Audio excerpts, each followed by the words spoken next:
मी मान्यवरांना विनंती करते आपण स्थानापन्न व्हावं.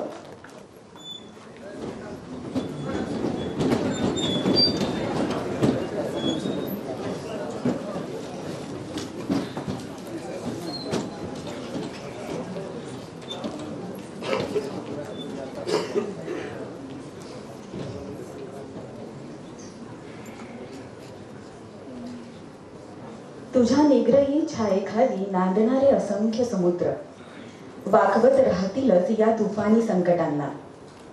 बाबा बाबा तुझी ही लेकरं साधी भोळी, संत महामानव युगंधर यापेक्षाही तू खूप काही सर्वांसाठी. तुझा शब्द न शब्द जागवतो ऊर्जा, तुझा शब्द न शब्द जागवतो ऊर्जा. वादळात झाडं उन्मळून पडावी एवढी शक्ती भरत जाते हातात. ही हवा, पाणी, जमीन, वारा, आकाश सारं काही गदगदून जातं फक्त तुझ्या असण्यानं, फक्त तुझ्या असण्यानं.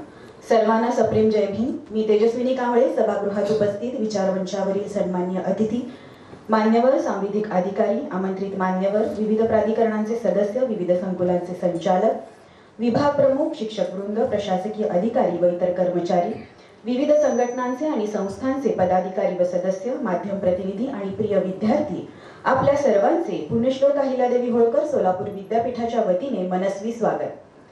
क्रांतीसूर्य महात्मा ज्योतिराव फुले आणि भारतरत्न डॉक्टर बाबासाहेब आंबेडकर यांच्या जयंती निमित्ताने आयोजित फुले आंबेडकर सप्ताह आपण विद्यापीठाच्या वतीने साजरा करीत आहोत. या सप्ताहातील एक उपक्रम म्हणजे आजचा हा राष्ट्रनिर्माते डॉक्टर बाबासाहेब आंबेडकर या विषयास वाहिलेला विशेष परिसंवाद. आजच्या या परिसंवादाच्या कार्यक्रमाप्रसंगी विचारमंचावरती आपल्या समवेत आहेत आजच्या कार्यक्रमाचे सन्माननीय अध्यक्ष प्राध्यापक प्रकाश महानवार, कुलगुरू पुण्यश्लोक अहिल्यादेवी होळकर सोलापूर विद्यापीठ सोलापूर.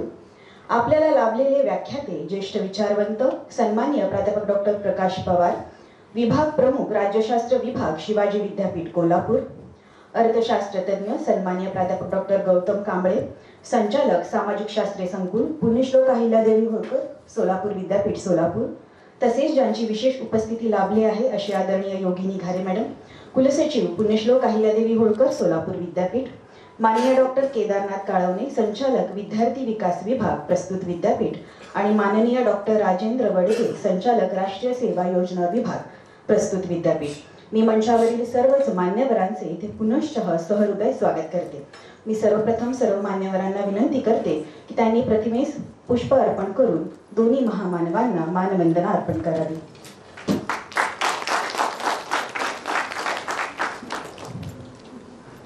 समाजाचे दगडधोंडे आपल्या अंगावर घेत या राष्ट्राला शिक्षणाचे महत्त्व सांगितले असे थोर समाज सुधारक महात्मा ज्योतिबा फुले.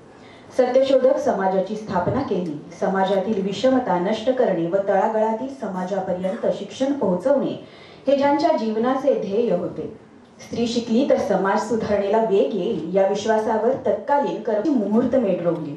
घटनेचे शिल्पकार डॉक्टर बाबासाहेब आंबेडकर यांनी ज्यांना आपले गुरु मानले असे क्रांतीसूर्य महात्मा ज्योतिराव फुले यांच्या कार्यास त्रिवार वंदन. धवल चारित्र्य आणि कर्तृत्वाची चैतन्य मूर्ती महामानव डॉक्टर बाबासाहेब आंबेडकर म्हणजे मानवी जीवनातील अज्ञान, अंधकार व दुःख दूर करून त्यास प्रकाशमान करणारा सूर्य होय.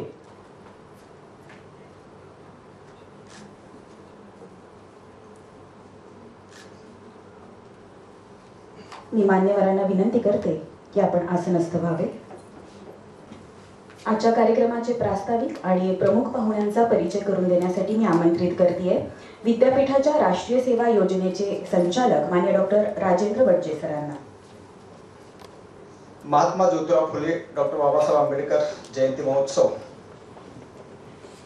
पुण्यश्लोक अहिल्यादेवी होळकर सोलापूर विद्यापीठ सोलापूर विद्यार्थी विकास विभाग राष्ट्रीय सेवा योजना विभागाच्या वतीनं या दोन महापुरुषांच्या जयंतीच्या निमित्तानं विविध कार्यक्रमाचं आयोजन विद्यापीठामध्ये केले जात आहे. त्यामध्ये निबंध स्पर्धा, चित्रकला स्पर्धा, 14 तास अभ्यास उपक्रम, त्याचबरोबर ग्रंथ प्रदर्शन आणि परिसंवाद अशा विविध कार्यक्रमाचं, विविध उपक्रमाचं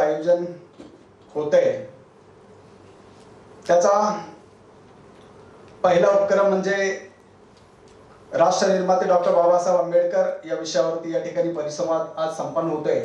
या परिसंवादाच्या निमित्तानं व्यासपीठावर उपस्थित असलेले आपल्या विद्यापीठाचे कुलगुरू, आपले सर्वांचे मार्गदर्शक, आजच्या कार्यक्रमाचे अध्यक्ष आदरणीय प्राध्यापक प्रकाशजी महानवर साहेब, त्याचबरोबर व्यासपीठावर उपस्थित असलेले आपल्या विद्यापीठाच्या कुलसचिव आदरणीय योगिनी घाले मॅडम, घटनाकार डॉक्टर बाबासाहेब आंबेडकर या विषयावरती ज्यांचं सखोल मार्गदर्शन आपल्याला आज या ठिकाणी लाभणार आहे ते शिवाजी विद्यापीठ कोल्हापूर राज्यशास्त्र विभागाचे प्रमुख आदरणीय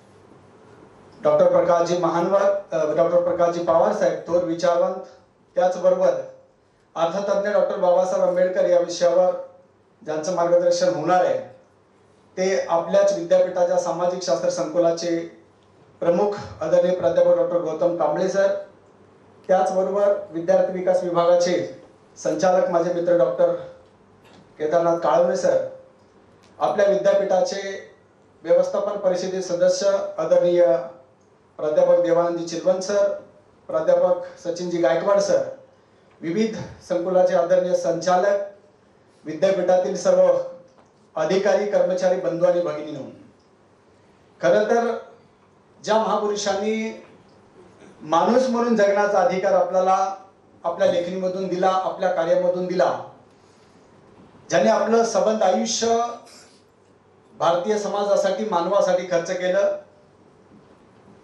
त्यातून माणूस उभारला पाहिजे, माणूस जगला पाहिजे, माणूस माणसाप्रमाणे जगला पाहिजे, माणसाप्रमाणे वागला पाहिजे, माणसाप्रमाणे माणसाला वागणूक दिली पाहिजे, अशा विविधांगी ज्याने आपलं जीवन खर्च केलं त्या महापुरुषांच्या विचारांचा जागर समाजामध्ये व्हावा, त्यामुळे महापुरुषांच्या विचारांचा एक चांगला आणि सखोल असं पारायण व्हावं अशा उद्देशानं विविध कार्यक्रमाचं आयोजन सबंध जगभरामध्ये होत आहे। अशा या दोन महापुरुषांच्या जयंती उत्सवाच्या निमित्तानं आपण हे कार्यक्रम या आपल्या विद्यापीठामध्ये विविध कार्यक्रमाचं आयोजन करतोय। खरं तर डॉक्टर बाबासाहेब आंबेडकर घटनाकार म्हणून किती थोर होते, त्याचबरोबर अर्थतज्ञ म्हणून किती थोर होते, या अनुषंगाने आपल्याला आजचे वक्ते मार्गदर्शन करणारच आहेत।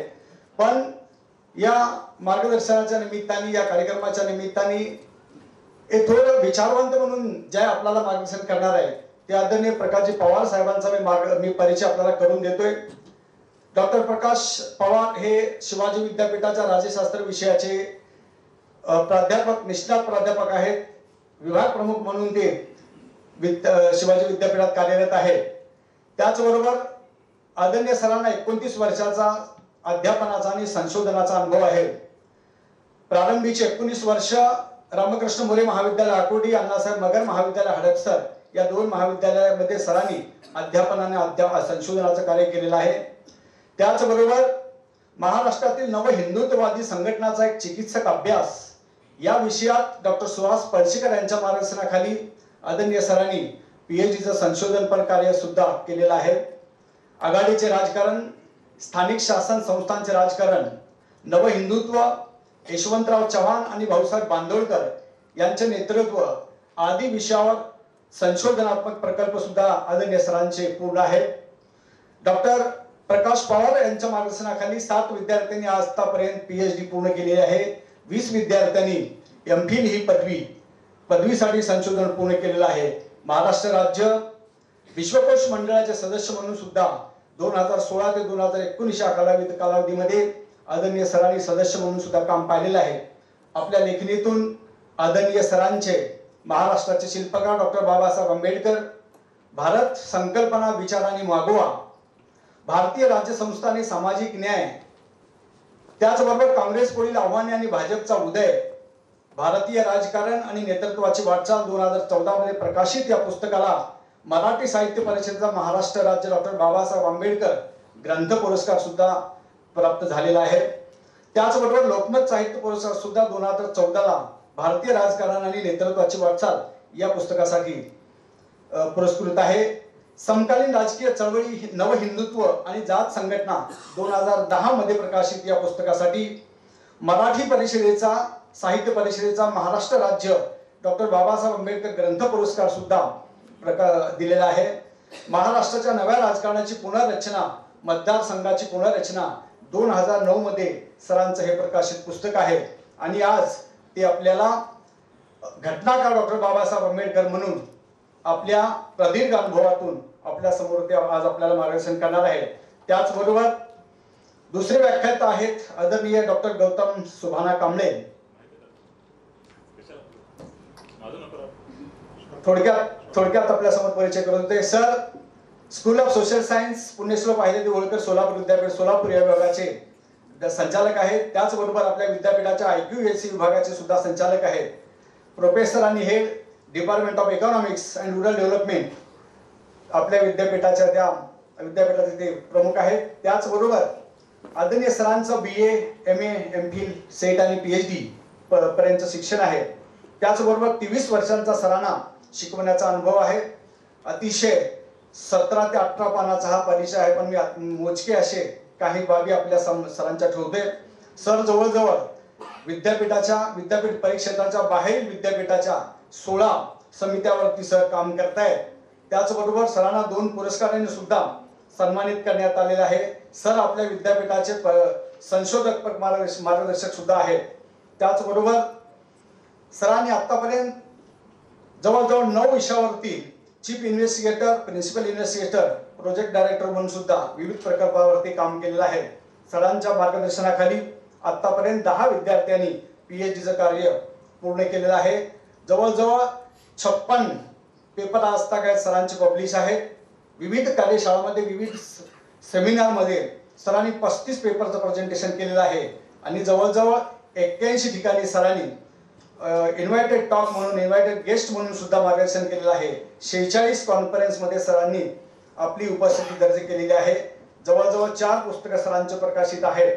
आणि विविध विषयावरती जसं आता मी म्हणालो तसं देश आणि विदेशातल्या विविध नियतकालिकामध्ये सरांचे पेपर सुद्धा अनेक विषयावरती पब्लिश आहेत. आणि आज अर्थतज्ञ डॉक्टर बाबासाहेब आंबेडकर या विषयावरती सर आपल्याला मार्गदर्शन करणार आहेत. या दोन्ही वक्त्यांचं आपणा सर्वांचं मी पुनश्च एकदा मनापासून या दोन्ही विभागाच्या वतीनं स्वागत करतो आणि माझं प्रास्ताविक आणि परिचय थांबवतो. धन्यवाद.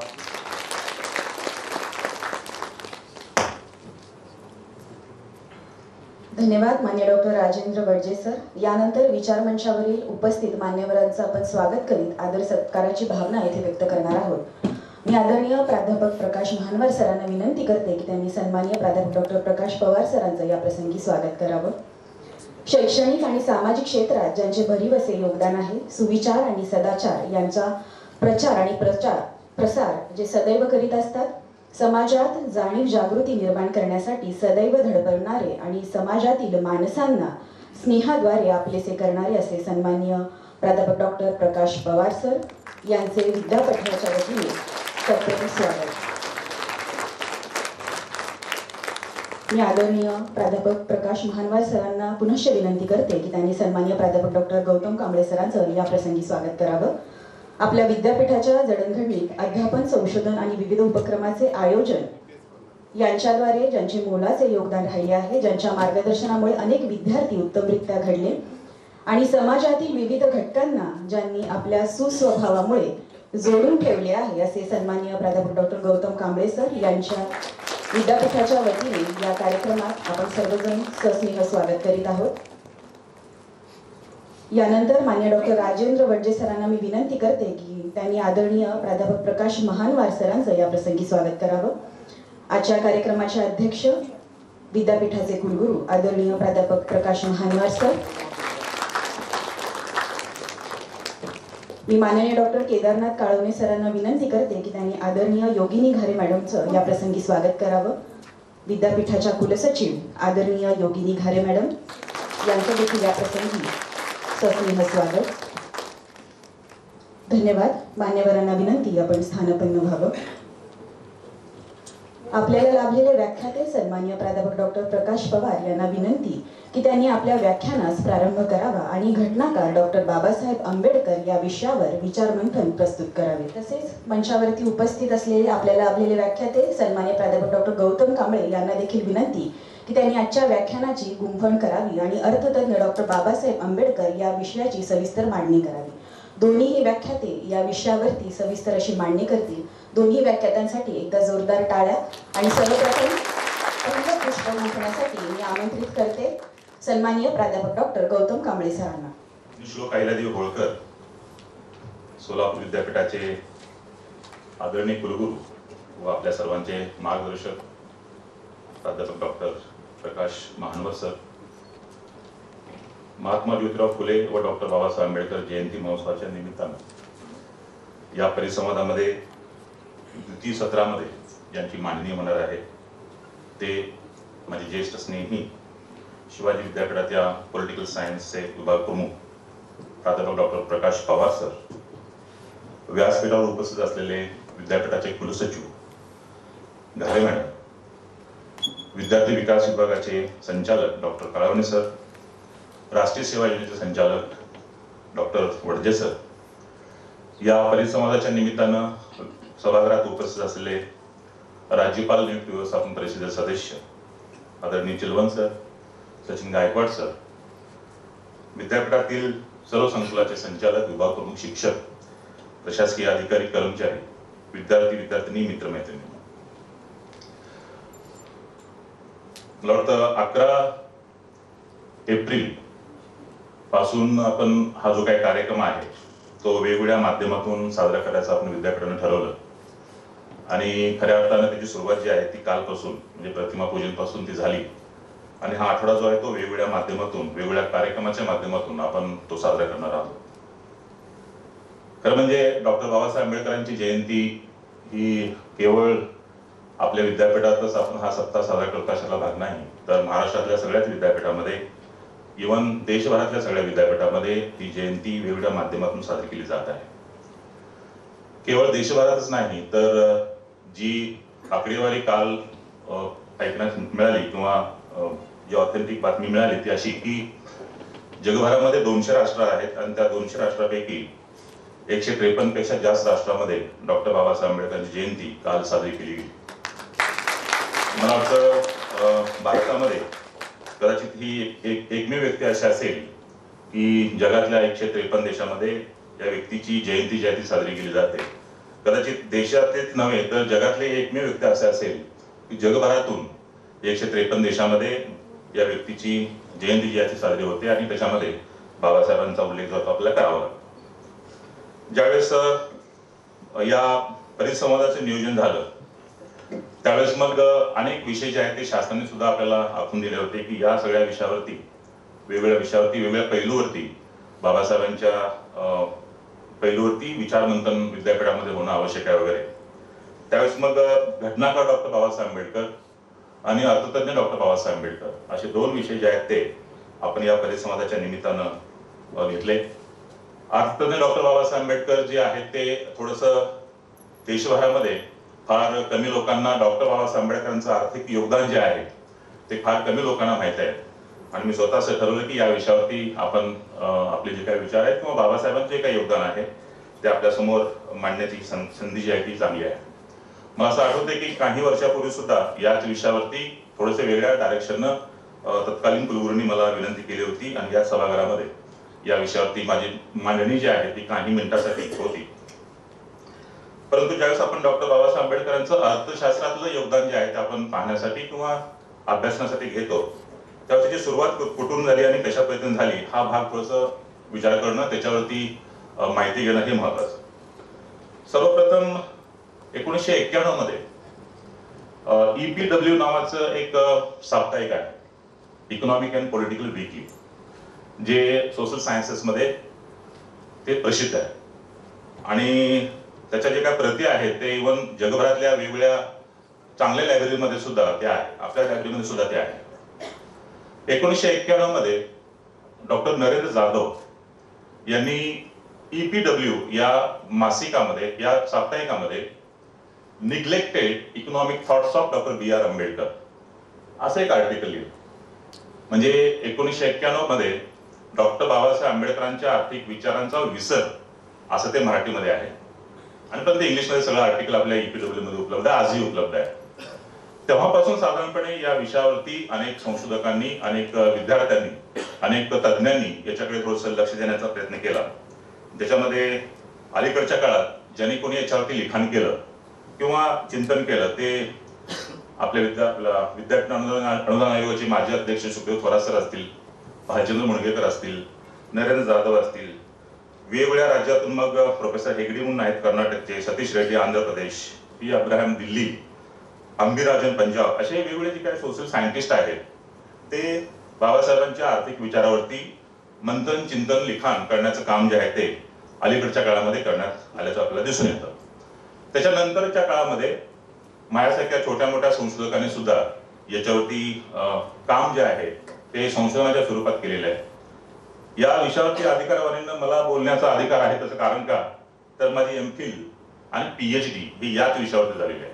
त्यामुळे थोडंसं अधिकारवाणीनं त्याची जी काय मास्टरी असेल त्या पद्धतीनं आपल्या त्या गोष्टी ज्या आहेत त्या आपल्याला समोर ठेवता येऊ शकतात.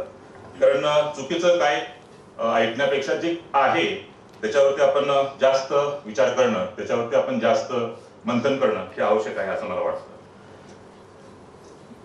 एकूणच डॉक्टर बाबासाहेब आंबेडकरांच्या आर्थिक विचारांचा विचार करत असताना आपल्याला काही गोष्टी ज्या आहेत आपल्याला समोर ठेवाव्या लागतात.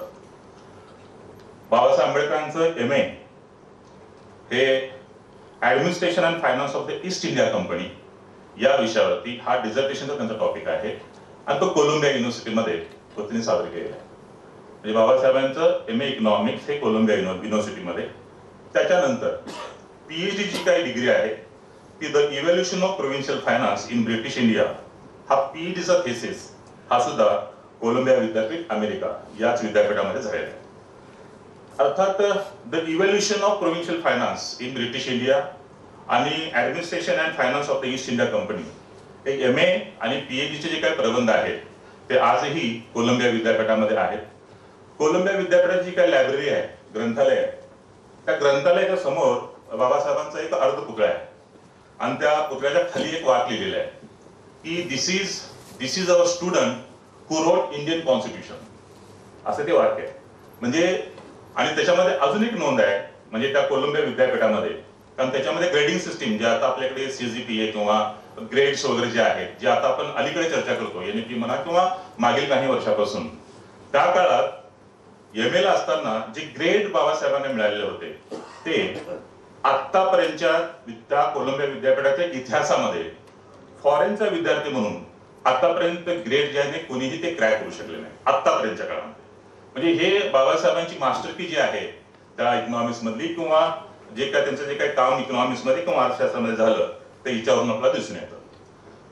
त्याच्यानंतर अजून एक जो काय ग्रंथ जो महत्वाचा आहे तो डॉक्टर ऑफ सायन्स साठी आणि ज्या ग्रंथाची चर्चा समाजामध्ये देशामध्ये वेगवेगळ्या सोशल सायंटिस्ट मध्ये किंवा इतर सगळ्या घटकांमध्ये होते तो ग्रंथ म्हणजे the problem of the RuPay, its origin and it's solution. या ग्रंथाची चर्चा बऱ्यापैकी अनेक ठिकाणी होते आणि ते कानावर येते हे मी सुद्धा अनुभवलेलं आहे. आणि हा जो काय ग्रंथ जो आहे तो लंडन स्कूल ऑफ इकॉनॉमिक्स या लंडन स्कूल ऑफ म्हणजे जगातली सगळ्यात मोठी अशी अर्थशास्त्राची संस्था असं त्याला आपण म्हणतो, ती त्या संस्थेमध्ये बाबासाहेबांनी हा डॉक्टर ऑफ सायन्स साठी the problem of the RuPay, its origin and it's solution हा ग्रंथ जो आहे तो जगप्रसिद्ध ग्रंथ तो त्यांनी लिहिला आणि तो सुद्धा लंडन स्कूल ऑफ इकॉनॉमिक्स या सर्वोच्च अशा अर्थशास्त्राच्या संस्थेमध्ये उपलब्ध आहे. आता ह्या 2-3 ज्या काय गोष्टी आहेत MA, PhD, doctor of science आणि त्याच्यानंतर त्याच्यापूर्वी 1917 मध्ये बाबासाहेबांनी शेतीविषयी काही विचार जे आहेत ते लिहिलेले आहेत, ऑन पेपर आहेत. द ऍग्रिकल्चर मार्केटिंग किंवा ऍग्रिकल्चरिस्ट असं ते एक मला वाटतं वार्षिक ते एक अंक प्रकाशित होतो, जर्नल प्रकाशित होतं, त्याच्यामध्ये सुद्धा ते आहे. आणि मग 1942 ते 1946 हा एक कालावधी जो आहे तो महत्वाचा ठरतो. या 3-4 घटकावर आपल्याला बाबासाहेबांचं आर्थिक योगदान काय आहे हे आपल्याला समजून घ्यावं लागतं.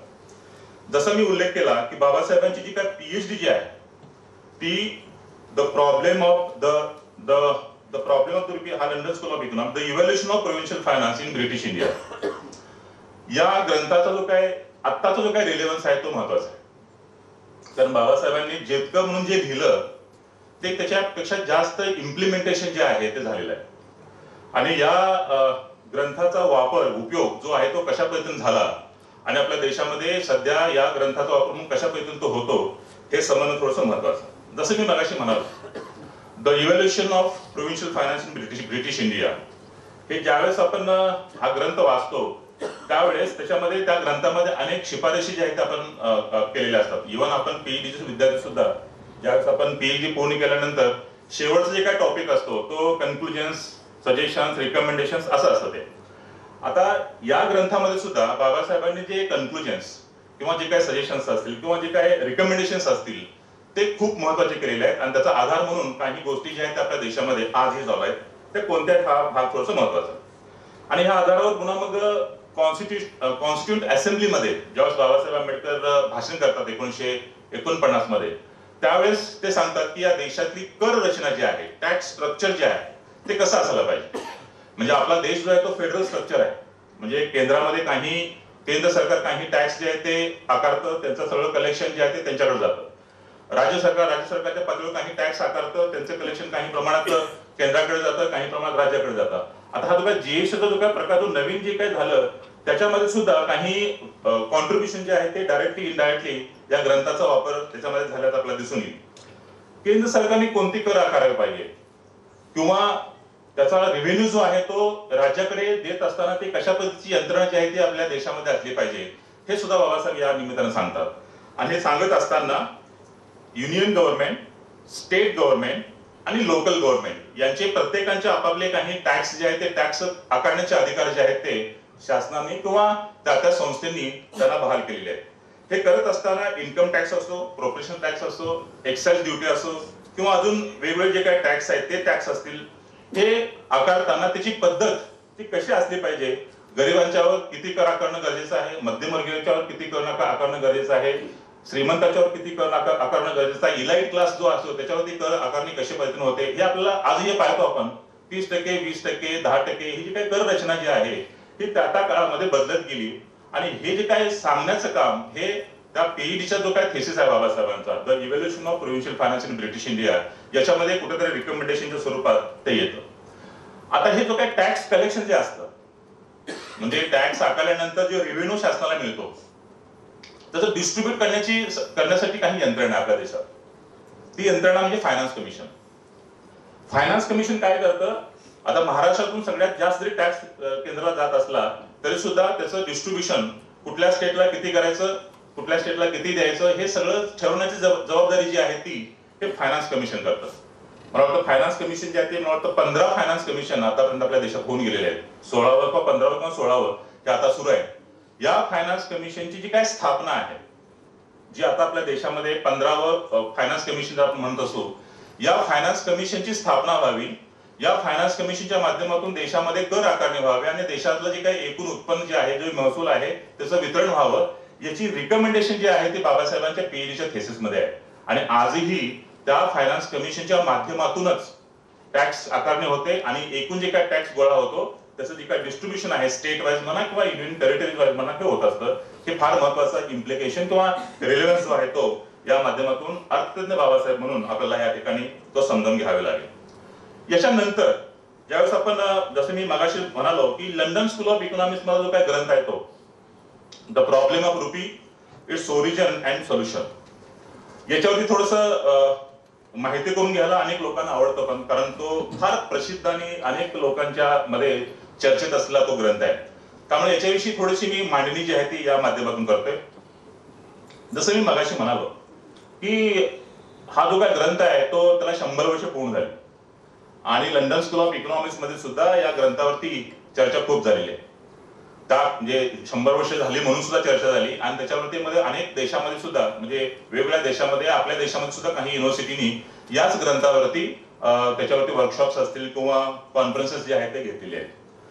आता हा ग्रंथ जो आहे तो एक्झॅक्टली कशा पद्धतीने आहे आणि याच्यामध्ये रिझर्व्ह बँक ऑफ इंडियाचं मग बाबासाहेबांचं आणि रिझर्व्ह बँक ऑफ इंडियाचं काय रिलेशन आहे हे पण असं जोडलं जातं. हे थोडंसं बारकाईने थोडंसं समजून घ्या. अडचणीच आहे समजायला, पण मी सोप्या भाषेत सांगण्याचा जो काय प्रयत्न आहे तो या माध्यमातून करेन. आपल्या देशामध्ये स्वातंत्र्यपूर्व काळात म्हणजे 1925 मध्ये रॉयल कमिशन नाही चेंबरलिन कमिशन आणि हिल्टनियन कमिशन या आयोगाची स्थापना करण्यात आलेली होती. आणि या आयोगांना जबाबदारी दिली होती की भारतामध्ये चलन पद्धती कशी असायला पाहिजे याचा अभ्यास करा. अभ्यास गट म्हणतो आपण, याला आपण अभ्यास गट असं म्हणू शकतो. म्हणजे चेंबरलिन आणि हिल्टन यंग कमिशन या दोघांना ती जबाबदारी दिली, या आयोगाने जबाबदारी दिली की इंडियन करन्सी सिस्टीम कशी असायला पाहिजे. आणि हे सगळं करत असताना त्यांना अशी एक जाणीव झाली या कमिशनला की इंडियन करन्सी सिस्टीम जी आहे ती कशी असायला पाहिजे याच्या निर्णयापर्यंत आम्ही आलेलो आहोत. परंतु या देशामध्ये एक मध्यवर्ती बँक असायला पाहिजे, कारण प्रत्येक देशामध्ये प्रत्येक देशाची मध्यवर्ती बँक असते.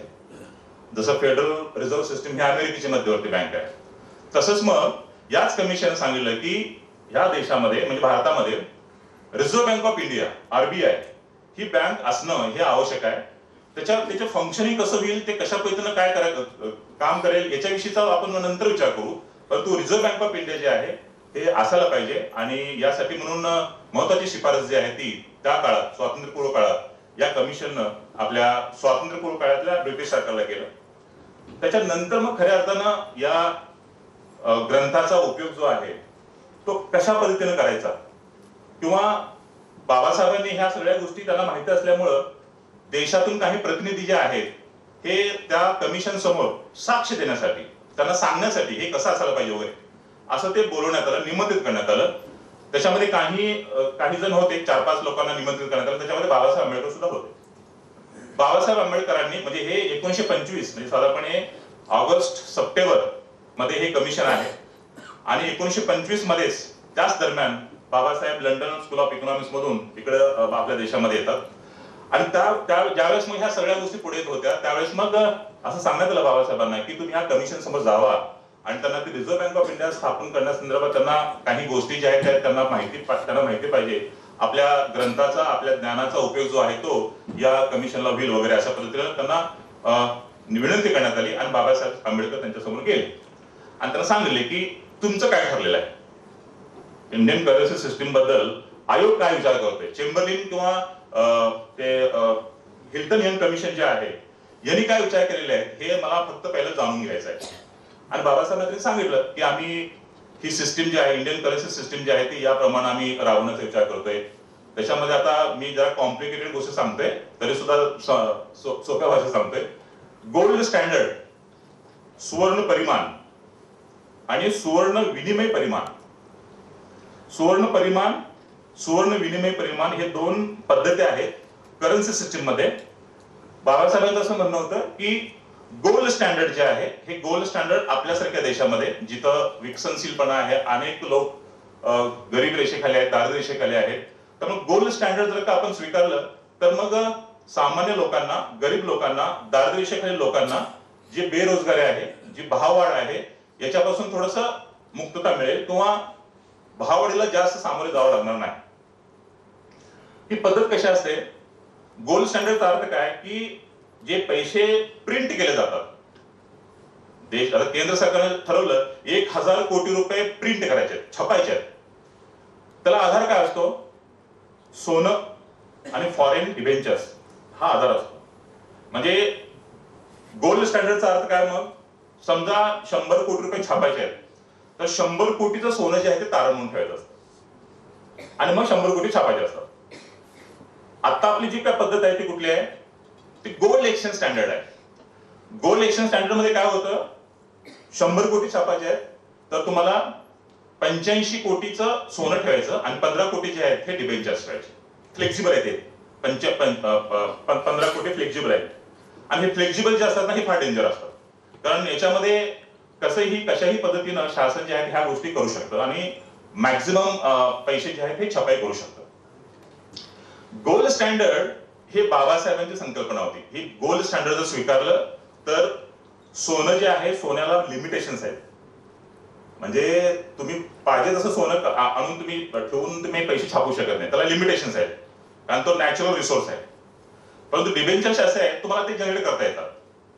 त्यामुळे गोल्ड स्टँडर्ड जर का ठेवला असेल तर मग तुम्हाला जेवढं ठेवलेलं आहे सोनं तेवढंच तुम्हाला पैसे छापता येतील आणि त्यामुळं पैशाचा जो काय फ्लो आहे तो इकॉनॉमीमध्ये होणार नाही आणि मग त्यामुळं भाववाढ जी आहे ती भाववाढ सुद्धा होणार नाही.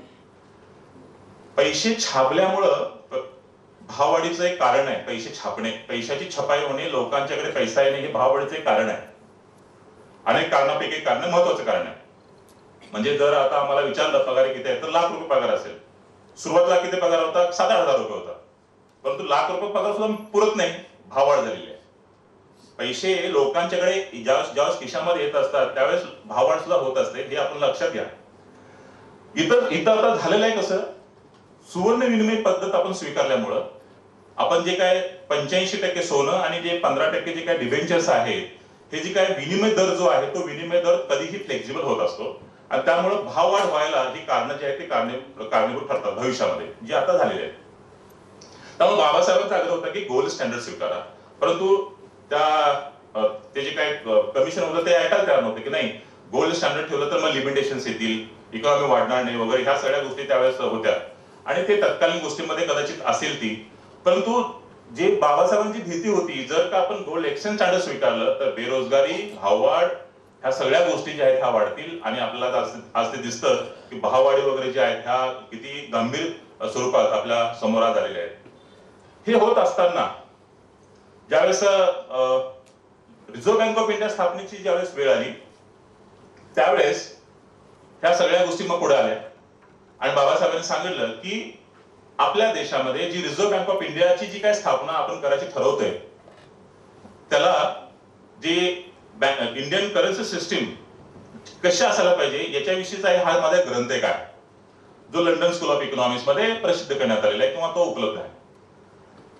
त्या संपूर्ण ग्रंथाचा आधार त्या हिल्टन यंग कमिशन आणि चेंबरलिन कमिशननी रिझर्व्ह बँक ऑफ इंडियाच्या त्या प्रोसेसमध्ये घेतलं आणि 1934 मध्ये रिझर्व्ह बँक ऑफ इंडिया स्थापनेचा ऍक्ट जो आहे तो पास झाला आणि 1 एप्रिल 1935 मध्ये रिझर्व्ह बँक ऑफ इंडियाची स्थापना झाली. त्याच्यामध्ये जेवढे म्हणून बँकिंग रेग्युलेशन्स ऍक्ट वगैरे जे काय ज्या गोष्टीचा उल्लेख केलेला आहे ते सर्व त्या लंडन स्कूल ऑफ इकॉनॉमिक्स मध्ये त्या the problem of rupees origin and solution या ग्रंथामध्ये ते उपलब्ध आहे. त्यामुळे रिझर्व्ह बँक ऑफ इंडिया आणि बाबासाहेब आंबेडकर किंवा भारतातील जी काही भाववाढ, बेरोजगारी, ही काही इंडियन करन्सी सिस्टीम जी आहे ती कशी असायला पाहिजे यासाठी म्हणून हा बाबासाहेबांचा जो काही ग्रंथ आहे तो जो द प्रॉब्लेम ऑफ रुपी या नावानं आहे तो आपल्याला उपयोगात येतो.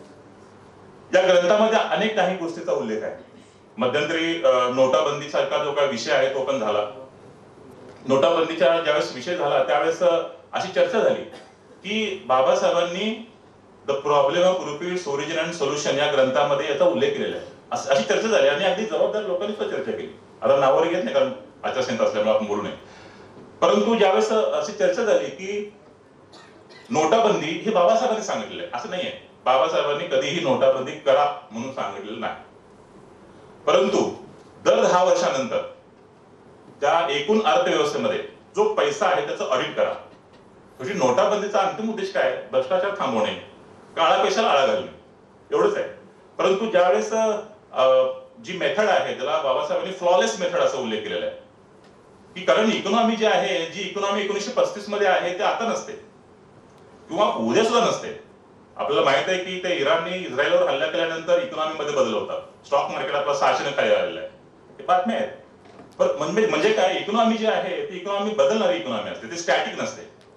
त्यामुळे बाबासाहेबांनी असं नेमकं हे नोटाबंदीला हाच उपाय आहे असं कुठेही उल्लेख त्याच्यामध्ये दिसत नाही, परंतु एक सिस्टमॅटिक मेथड, फ्लॉलेस मेथड जी आहे ती अडॉप्ट करावी.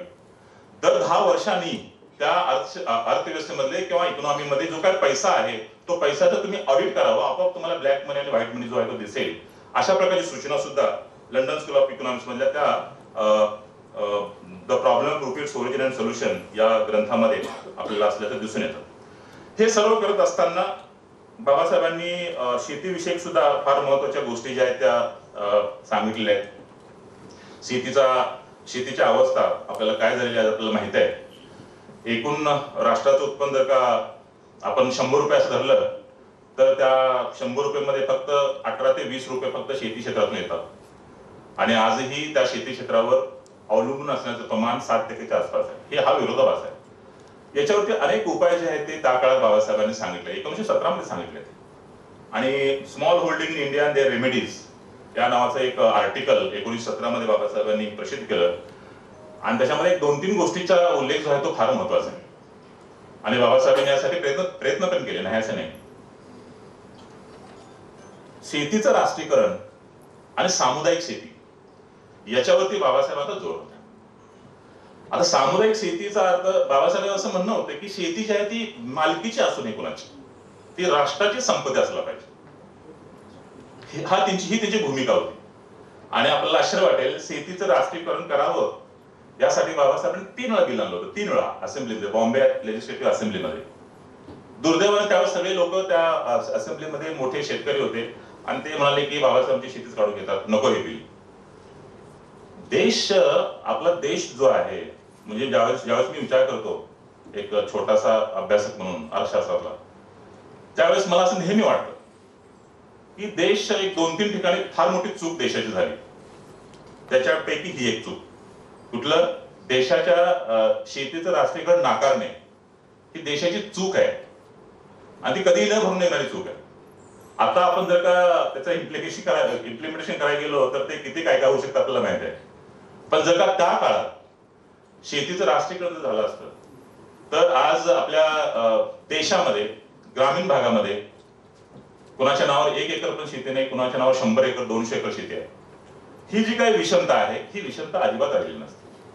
आपल्या देशामध्ये आर्थिक विषमता सगळ्यात मोठं आव्हान आहे. आपल्या अर्थव्यवस्थेमध्ये सगळ्यात मोठं आव्हान आर्थिक विषमता. म्हणजे एकूण संपत्तीपैकी, देशातल्या एकूण संपत्तीपैकी 80% संपत्ती 20% लोकांच्याकडे आहे. आणि आपण जे काही कॉमन लोक आहोत ते 20% संपत्ती जी आहे ते आपल्याकडे आहे, आपण सगळे लोक. ही विषमता, आर्थिक विषमता जी आहे ती राहिली नसती कदाचित बाबासाहेबांनी जो सामुदायिक शेतीचा विचार आणला होता किंवा शेतीच्या राष्ट्रीयकरणाचा विचार आणला होता. आणि ते ऍक्च्युअली त्या बिल त्याने आणलं सुद्धा होतं असेंब्लीमध्ये, पण ते दुर्दैवाने नाकारलं. ती चूक आहे असं मी आजही समजतो. अनेक ठिकाणी मी हे सांगितलेलं आहे की शेतीचं राष्ट्रीयकरण नाकारणं ही या देशाच्या इतिहासामधली चूक आहे आणि ते कधीही न भरून निघणारी चूक आहे असं मी मानतो. सामुदायिक शेतीचा जो काही विचार आहे तो केवळ आपल्या देशालाच लागू होत नाही.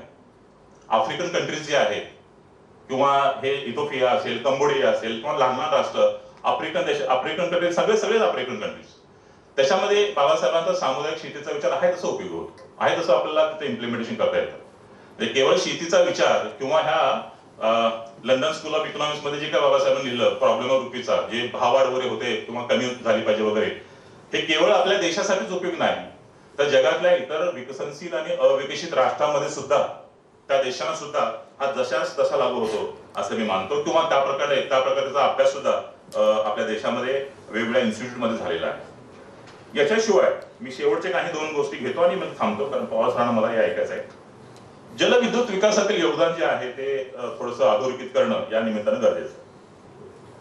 1942 ते 1946 हा जो काही कालावधी आहे या देशाच्या जडणघडणीमध्ये सगळ्यात महत्वाचा मानला जातो. 1942 ते 46 म्हणजे स्वातंत्र्यपूर्व काळात.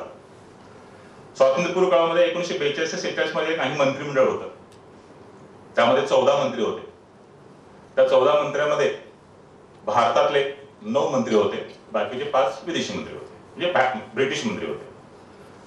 आणि ह्या 14 मंत्र्यांच्या मध्ये बाबासाहेबांना लेबर डिपार्टमेंटची जबाबदारी दिली होती. श्रममंत्री या अर्थानं तो जो काय कालावधी जो आहे तो बाबासाहेबांचा आहे 42 ते 46. त्यांच्याकडे पोर्टफोलिओ जे आहे ते कुठले? वॉटर आहे, इलेक्ट्रिसिटी आहे, नेव्हिगेशन आहे. या 3-4 पोर्टफोलिओवर त्यांनी बाबासाहेबांनी जे काही काम केलेलं आहे ते मला असं वाटतं की त्या काळात बाबासाहेबांनी हे जे काही करून ठेवलं ते कदाचित त्याचेच परिणाम म्हणून आपण आज अनेक गोष्टी जे आहेत ते आपण एन्जॉय करतोय म्हणा, त्याचे फ्रुट्स जे आहेत ते आपण घेतोय, असं सुद्धा मला त्यामध्ये काही हरकत नाही. मोठमोठे प्रोजेक्ट जे आहेत ते या काळात बाबासाहेबांनी पूर्ण केले. म्हणजे आता सोशल मीडियावरती अनेक गोष्टी फिरतात, म्हणजे दामोदर खोरे प्रकल्प असेल, सोन नदी प्रकल्प असेल, हिराकुंड प्रोजेक्ट असेल, हे लॉंगेस्ट म्हणजे त्याचा जो काय कॅचमेंट एरिया असेल किंवा ते जे काय त्याचा जो काय आकार आहे, म्हणजे 563 किलोमीटर लॉंगेस्ट डॅम आहे तो दामोदर खोरे प्रकल्प. 563. या प्रोजेक्ट मधून, या वेगवेगळ्या प्रकल्पातून 20,000 कोटीचा रेव्हेन्यू केंद्र सरकार मिळतो, आजही मिळतो, आताही. हे त्या काळातलं बाबासाहेबांचं मोठं विधान. केवळ ह्या 2-4 गोष्टी प्रातिनिधिक स्वरूपात मी सांगितल्या, परंतु ओरिसा असेल, वेस्ट बेंगॉल असेल, बिहार असेल, उत्तर प्रदेश असेल, झारखंड असेल, या वेगवेगळ्या स्टेट्समध्ये 26 असे मोठे प्रोजेक्ट्स आहेत, असे जलविद्युत विकासाचे, की बाबासाहेबांच्या काळामध्ये ते लेबर डिपार्टमेंटचे प्रमुख असताना त्याची स्थापना झालेली आहे. त्या सर्व जे काही कोनशिला आहे त्या कोनशिलावर बाबासाहेबांचं नाव आहे. हे जे आहे हे स्वातंत्र्याच्या पूर्वी जे काही करून ठेवलं बाबासाहेबांनी हे फार महत्वाचं करून ठेवलं. लेबर डिपार्टमेंट असतानाच त्यांच्याकडे आंतरराज्य नद्याजोड प्रकल्पाचा जो काही विषय आपण चर्चा करतो, म्हणजे मध्यंतरी सुप्रीम कोर्टाने सुद्धा सांगितलं, मला वाटतं 5-10 वर्ष झाले त्याला सांगू, आंतरराज्य नद्याजोड प्रकल्प 2020 पर्यंत पूर्ण करा. नाही झाला. परंतु आंतरराज्य नद्याजोड प्रकल्प हा जर का झाला असता, म्हणजे बाबासाहेबांनी त्या काळात सांगून ठेवलं की हे आंतरराज्य नद्याजोड प्रकल्प पूर्ण करा. कारण काही राज्यामध्ये पाणीच येत नाही. एका राज्यामध्ये वेस्ट आपल्या सुद्धा महाराष्ट्रामध्ये विचार केला तर वेस्टर्न महाराष्ट्र जो आहे तो तसा बऱ्यापैकी सदन आहे, पण तिकडे सोलापूर पासून पाणीच नसतं. हे जे काय आंतरराज्य नद्याजोड प्रकल्प जर झाला असता तर सगळ्याच शहरांना, शेतकऱ्यांना पाणी मिळालं असतं. आणि आज आपण जे दुष्काळाची स्थिती जी काय पाहतो ती कदाचित नसली असते.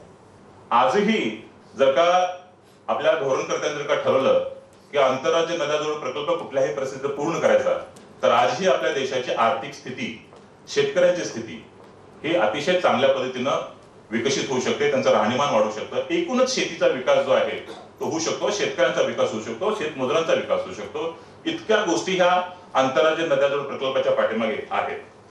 या बाबतीत विचार करत असताना बाबासाहेबांनी अजून काही गोष्टी याच्यामध्ये सांगितल्या. इक्वल वेजेस, सर्वांना समान वेतन. आजही अनेक देशामध्ये महिला आणि पुरुषांमध्ये वेजेसमध्ये फरक आहे. म्हणजे पुरुषांना 100 रुपये असतील तर महिलांना 50 रुपये आजही आहे. इतर देशात सांगतोय मी. परंतु बाबासाहेबांनी हे इक्वल वेजेस जे आहेत हे श्रममंत्री असताना त्यांनी तो ऍक्ट आणला, नंतर घटनेमध्ये आणला. इव्हन पब्लिक डिपार्टमेंट मध्ये आपण सगळे तर युनिव्हर्सिटीचे एम्प्लॉय आहे. युनिव्हर्सिटी म्हणजे पब्लिक इन्स्टिट्यूट मध्ये सुद्धा इतर देशामध्ये आजही प्रोफेसर मेल, प्रोफेसर फिमेल फरक आहे वेतनामध्ये. एका स्ट्रोक मध्ये बाबासाहेबांनी ह्या गोष्टी संपवल्या आणि त्या घटनेमध्ये आणल्या आणि त्या सगळ्या गोष्टी आज आपण एन्जॉय करतोय. मॅटर्निटी लिव्ह जी आहे ती बाबासाहेबांनी त्या काळात आणली. म्हणजे प्रसूती काळातील रजा जी आहे नंतर ती वाढवण्यात येते. आता मला वाटतं 9 महिने 2 वर्षाचा तो काळ आहे मोठा. त्यामुळं हे प्रसूती काळातील रजा महिलांना हे बाबासाहेबांनी त्या काळात मंजूर करून ठेवलेल्या ते ऍक्ट आणलं, नंतर ते घटनेमध्ये आणलं. कामाचे तास 12 तासावरून 8 तासावर आणले. कारण आपला देश जो आहे तो शीत कटिबंधीय देश आहे आणि इतकी इफिशियन्सी जी आहे ती या अशा कटिबंधीय देशामध्ये नसते. त्यामुळे त्यांचा काय उपयोग होणार नाही. त्यामुळे 12 तासावरून 8 तासावर आणण्याचं काम मजूर मंत्री असताना किंवा श्रममंत्री असताना बाबासाहेबांनी केलं. कामगारांना इन्शुरन्स असायला पाहिजे. आज इन्शुरन्स कुठल्याही इन्शुरन्स कंपनीमध्ये जावा तुम्ही, तिथे ते बाबासाहेबांचा फोटो दिसतो. त्याचं कारण का, इन्शुरन्स इंट्रोड्यूस केलं ते बाबासाहेबांनी. ह्या सगळ्या गोष्टी ज्या आहेत ह्या अतिशय महत्वाच्या आहेत असं मी मानतो. आणि स्त्रियाविषयी तर मग मी अधिक वेळ बोलू शकतो, परंतु माझा विषयांतर जे होईल त्यामुळे मी त्याच्यावरती फारसं नाही बोलणार. परंतु एकूणच या देशातील जी काय जलविद्युत विकास आहे, जलविद्युत विकासाची स्थापना म्हणजे आपण जर का विचार केला तर सेंट्रल इलेक्ट्रिसिटी ऑथॉरिटी नावाची ऑथॉरिटी आता आपल्याकडे CEA आणि सेंट्रल वॉटर कमिशन, केंद्रीय जल आयोग, हे 2 आपल्याकडे आजही आहेत. त्याच सेंट्रल इलेक्ट्रिसिटी ऑथॉरिटी कडून आज आपल्या देशाचं वीज धोरण ठरतं, आजही ठरतं. 12वी जी काही इलेक्ट्रिसिटी पॉलिसी जी आहे 12वी ती या सेंट्रल इलेक्ट्रिसिटी ऑथॉरिटी कडून ठरते. सेंट्रल वॉटर कमिशन जे आहे त्या सेंट्रल वॉटर कमिशन कडून पाणीविषयक धोरण जे आहे ते ठरतं.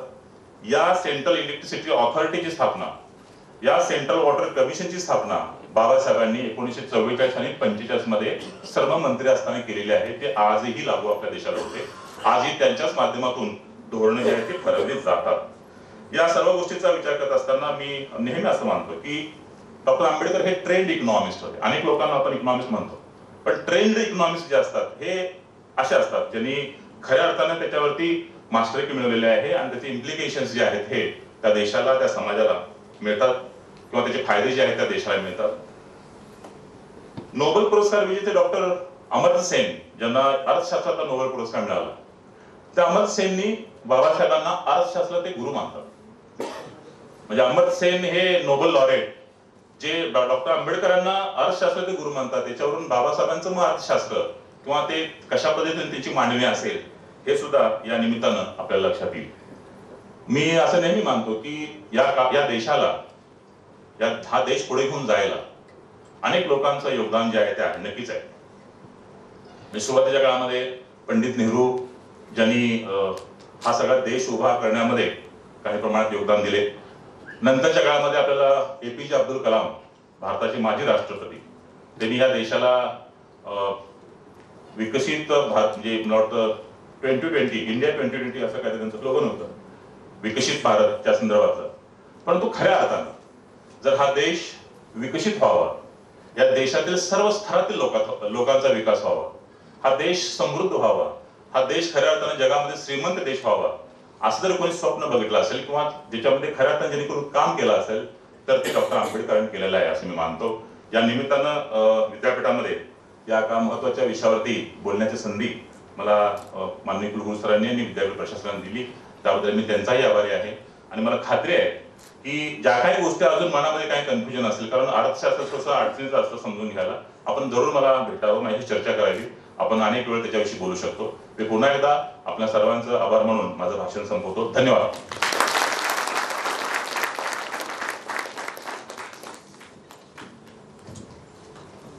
धन्यवाद सन्माननीय प्राध्यापक डॉक्टर गौतम कांबळे सर.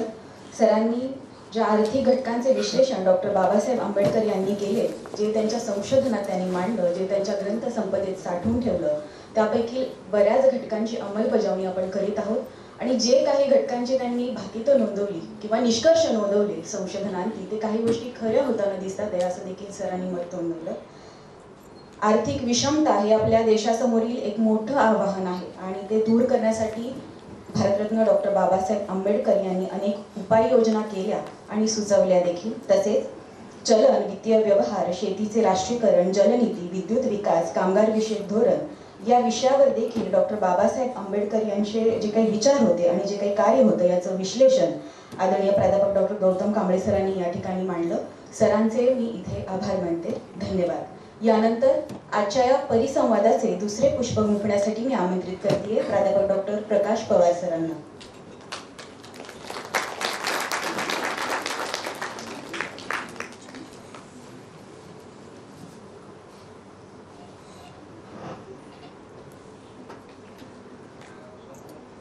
महात्मा ज्योतिराव फुले व डॉक्टर बाबासाहेब आंबेडकर जयंती महोत्सव या निमित्ताने कार्यक्रम आयोजित केलेला आहे. या कार्यक्रमाचे माननीय अध्यक्ष प्राध्यापक प्रकाश महानवर सर, कुलगुरू पुण्यश्लोक अहिल्यादेवी होळकर सोलापूर विद्यापीठ सोलापूर, तसेच व्यासपीठावरती उपस्थित असणाऱ्या माननीय योगिनी घारे कुलसचिव, तसेच या कार्यक्रमामध्ये आत्ताच अर्थकारणावरती बोललेले डॉक्टर गौतम कांबळे, संचालक सामाजिक शास्त्रे संकुल, आणि हा कार्यक्रम आयोजित करणारे सर्व संयोजक, सिनेटचे सदस्य, सर्व प्राध्यापक, प्रशासकीय वर्ग, विद्यार्थी मित्रांनो, मला संयोजकांनी घटनेचे शिल्पकार आणि त्या अर्थाने त्यांची कामगिरी याविषयी बोलायला सांगितलेले आहे. या विषयावरती बोलत असताना आपण हे लक्षात घेतलं पाहिजे की आंबेडकरांचा जीवन प्रवास 1891 ते 1956 असा प्रवाही राहिलेला आहे. आणि घटना ज्याला म्हटलं जातं, कॉन्स्टिट्यूशन ज्याला म्हटलं जातं किंवा कॉन्स्टिट्यूशनल दुरुस्त ज्याला म्हटलं जातं, ह्या हिंदुस्थानमध्ये किंवा इंडियामध्ये करण्यास सुरुवात जी झाली, तो प्रवाह फार लांबवत जर गेलं पाठीमागे तर 1773 धरला जातो, परंतु ही अतिशयोक्ती आहे. तो साधारणपणे 1850 नंतर नीटनेटका सुरू झाला.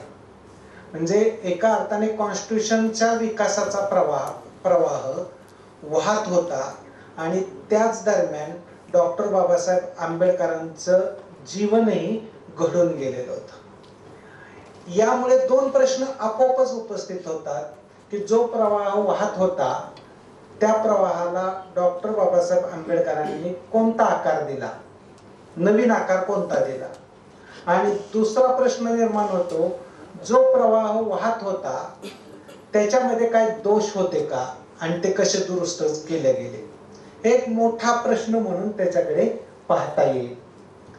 दुसरा मुद्दा आहे की आता डॉक्टर बाबासाहेब आंबेडकरच घटनेच्या बाजूने बघताना त्यांच्या जीवनामध्ये किती टप्पे येऊन जात आहेत किंवा ते घटनेच्या बद्दलचं काम करतायत, कार्य करतायत, याबद्दलचे किती टप्पे आहेत. तर साधारणपणे त्यांचं एज्युकेशन संपताना जो सुरू होतो कालखंड तो 1946 पर्यंतचा आहे. आणि हा कालखंड त्यांनी घटना लिहिली जरी त्या काळात नसली तरी घटनेसाठी म्हणून प्रचंड महत्वपूर्ण आहे की ज्याच्यावरती स्वतंत्र संशोधन सुद्धा होऊ शकतं. म्हणजे हे कोणत्या अर्थाने, तर डॉक्टर बाबासाहेब आंबेडकर सर्व गोलमेज परिषदांना उपस्थित आहेत आणि भारतीय घटना लिहिण्याबद्दलचे डिबेट चालू आहेत. म्हणजे जागतिक पातळीवरचा हा प्रवाह आहे की गोलमेज परिषदा असणं, त्यांनी देशांच्या घटनांची पुनर्रचना करणं, तिथं एक नवीन प्रकारची व्यवस्था उभी करणं याबद्दलचा.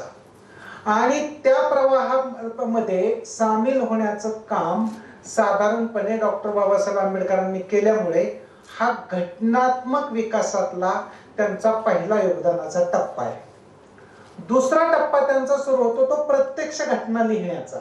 म्हणजे उदाहरणार्थ घटना परिषदेवरती ते निवडून गेल्यापासून ते घटना लिहून पूर्ण झाली तिथपर्यंतचा दुसरा टप्पा आहे की ज्या टप्प्याबद्दल खूप बोललं जातं, लिहिलं गेलेलं आहे, त्याच्यावर चर्चाही खूप झालेल्या आहेत.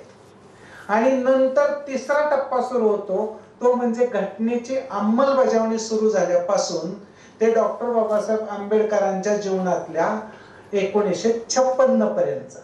म्हणजे एकूण तुम्ही जर का भारतीय राज्यघटनेचे शिल्पकार असं डॉक्टर बाबासाहेब आंबेडकरांकडे पाहत असाल तर त्याचे तुम्हाला 3 उत्तरं वेगवेगळी मिळतात की जी उत्तरं साधारणपणे 1919 ते 1946 या काळातलं डॉक्टर बाबासाहेब आंबेडकरांचं कार्य, 1946 ते 1950 या दरम्यानचं डॉक्टर बाबासाहेब आंबेडकरांचं कार्य आणि 1950 ते 1956 या दरम्यानचं त्यांचं कार्य.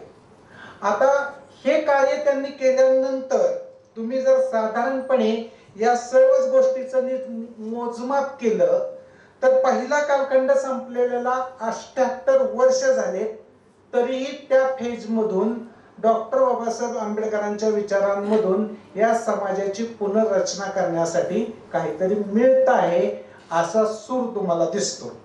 दुसरा टप्पा संपला त्याला 75 वर्ष या वर्षी पूर्ण होत आहेत. म्हणजे 1950 ला त्या 75 वर्षानंतर सुद्धा इंडियन कॉन्स्टिट्यूशनच्या बद्दलची चर्चा आहे आणि ती इंडियन कॉन्स्टिट्यूशनच्या बद्दलची चर्चा एकूण भारतीय सोसायटी बद्दलची आहे. आणि नंतर तिसरा टप्पा म्हणजे 1956 पासून आजपर्यंतचा 68 वर्षांचा आहे. म्हणजे तुम्ही एकूण जर हा कालखंड बघितला तर आंबेडकरांच्या नंतर बराच कालखंड उलटून गेलेला आहे आणि त्याच्यानंतर या चर्चा होत आहेत. या चर्चांमध्ये मुख्य मुद्दा जो पुढे येतो तो आंबेडकरांनी कोणत्या वर्गाची बाजू क्लिअर कटपणे घेतली होती ह्या सगळ्या घटनात्मक प्रवाहामध्ये. तर त्या काळात कोणते वर्ग होते असा जर प्रश्न उपस्थित केला तर त्या काळात 3 वर्ग वेगवेगळे होते. एक सरंजामदारांचा वर्ग होता, दुसरा सरांनी सांगितलेला जमीनदारांचा वर्ग होता आणि ते त्यांचे हितसंबंध जपण्यासाठी कॉन्स्टिट्यूशन कडे पाहत होते. म्हणजे घटना आपले हितसंबंध जपणारी असावी असा दृष्टिकोन त्यांचा होता आणि ऍक्च्युअली त्या मुद्द्यावरती आधारित त्यांनी आपला इन्फ्लुएन्स घटनेवरती पाडण्यासाठी सातत्याने प्रयत्न केला. आंबेडकरांना हा मुद्दा मुळापासून मान्य नव्हता. नंबर 2 दुसरा वर्ग होता तो म्हणजे ज्याला नव्यानेच उदयाला आलेला वर्ग होता किंवा तो बाल्यावस्थेत होता काही लोक म्हणतात, तो म्हणजे भांडवलदारांचा वर्ग आणि मध्यम वर्ग ज्याला मिडल क्लास आपण म्हणतो. आणि ते 2 वर्ग सुद्धा घटनेवरती प्रभाव टाकत होते, त्यांचे हितसंबंध जपण्यासाठी आंबेडकरांनी त्याही दोन वर्गाच्या हितसंबंधांना फार काय कन्सेन्स दिला नाही किंवा घटनेमध्ये जागा मिळावी याच्यासाठी प्रयत्न केला.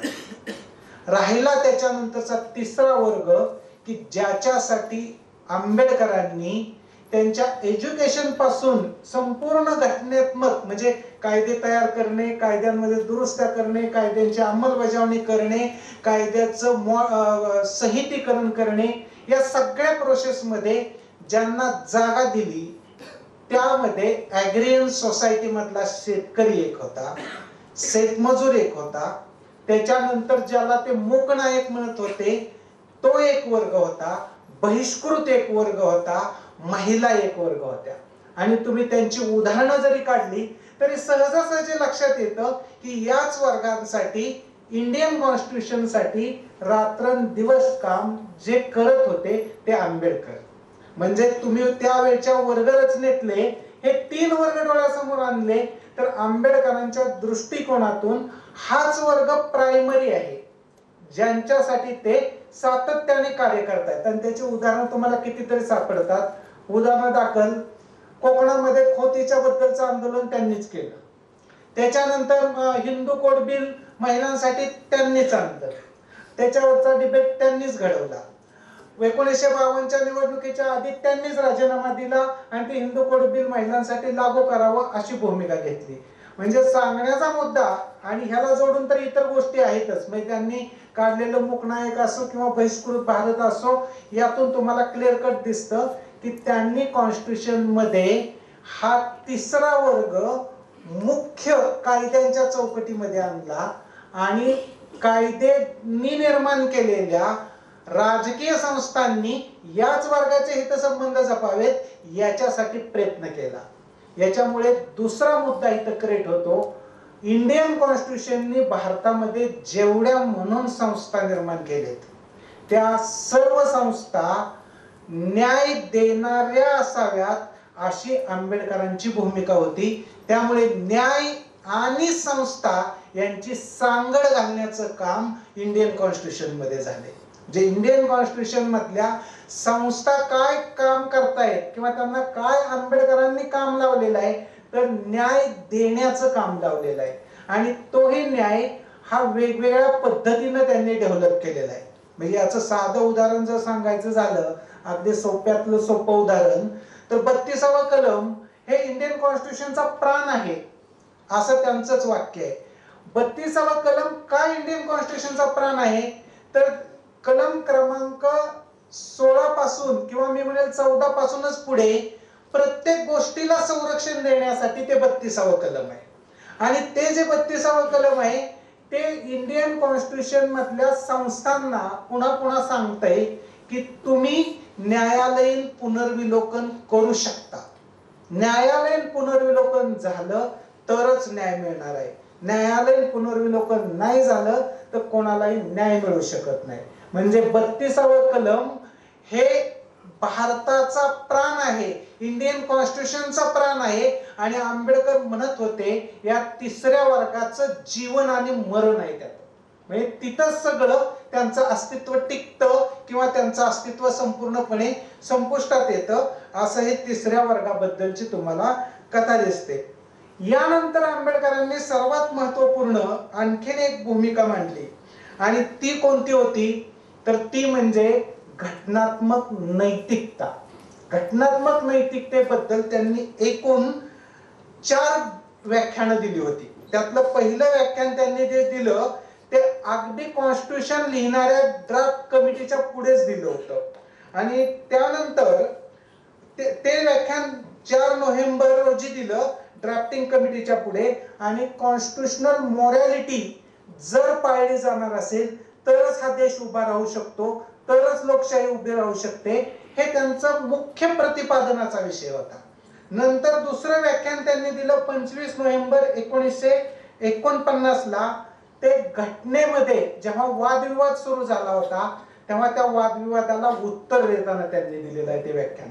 त्याच्यानंतर तिसरं व्याख्यान त्यांनी 10 जून 1950 रोजी त्रिवेंद्रमला दिलं. आणि त्रिवेंद्रमच्या लेजिस्लेचर चेंबरमध्ये ते बोलत होते आणि त्यांनी तिथं गोटे नावाच्या एका पाश्चिमात्य विचारवंताची काही वाक्य कोट केली आणि त्याला अनुसरून त्यांनी नैतिकतेबद्दलची भूमिका मांडली. आता नैतिकता हा शब्द प्रयोग आपण खूप सहज घेतो.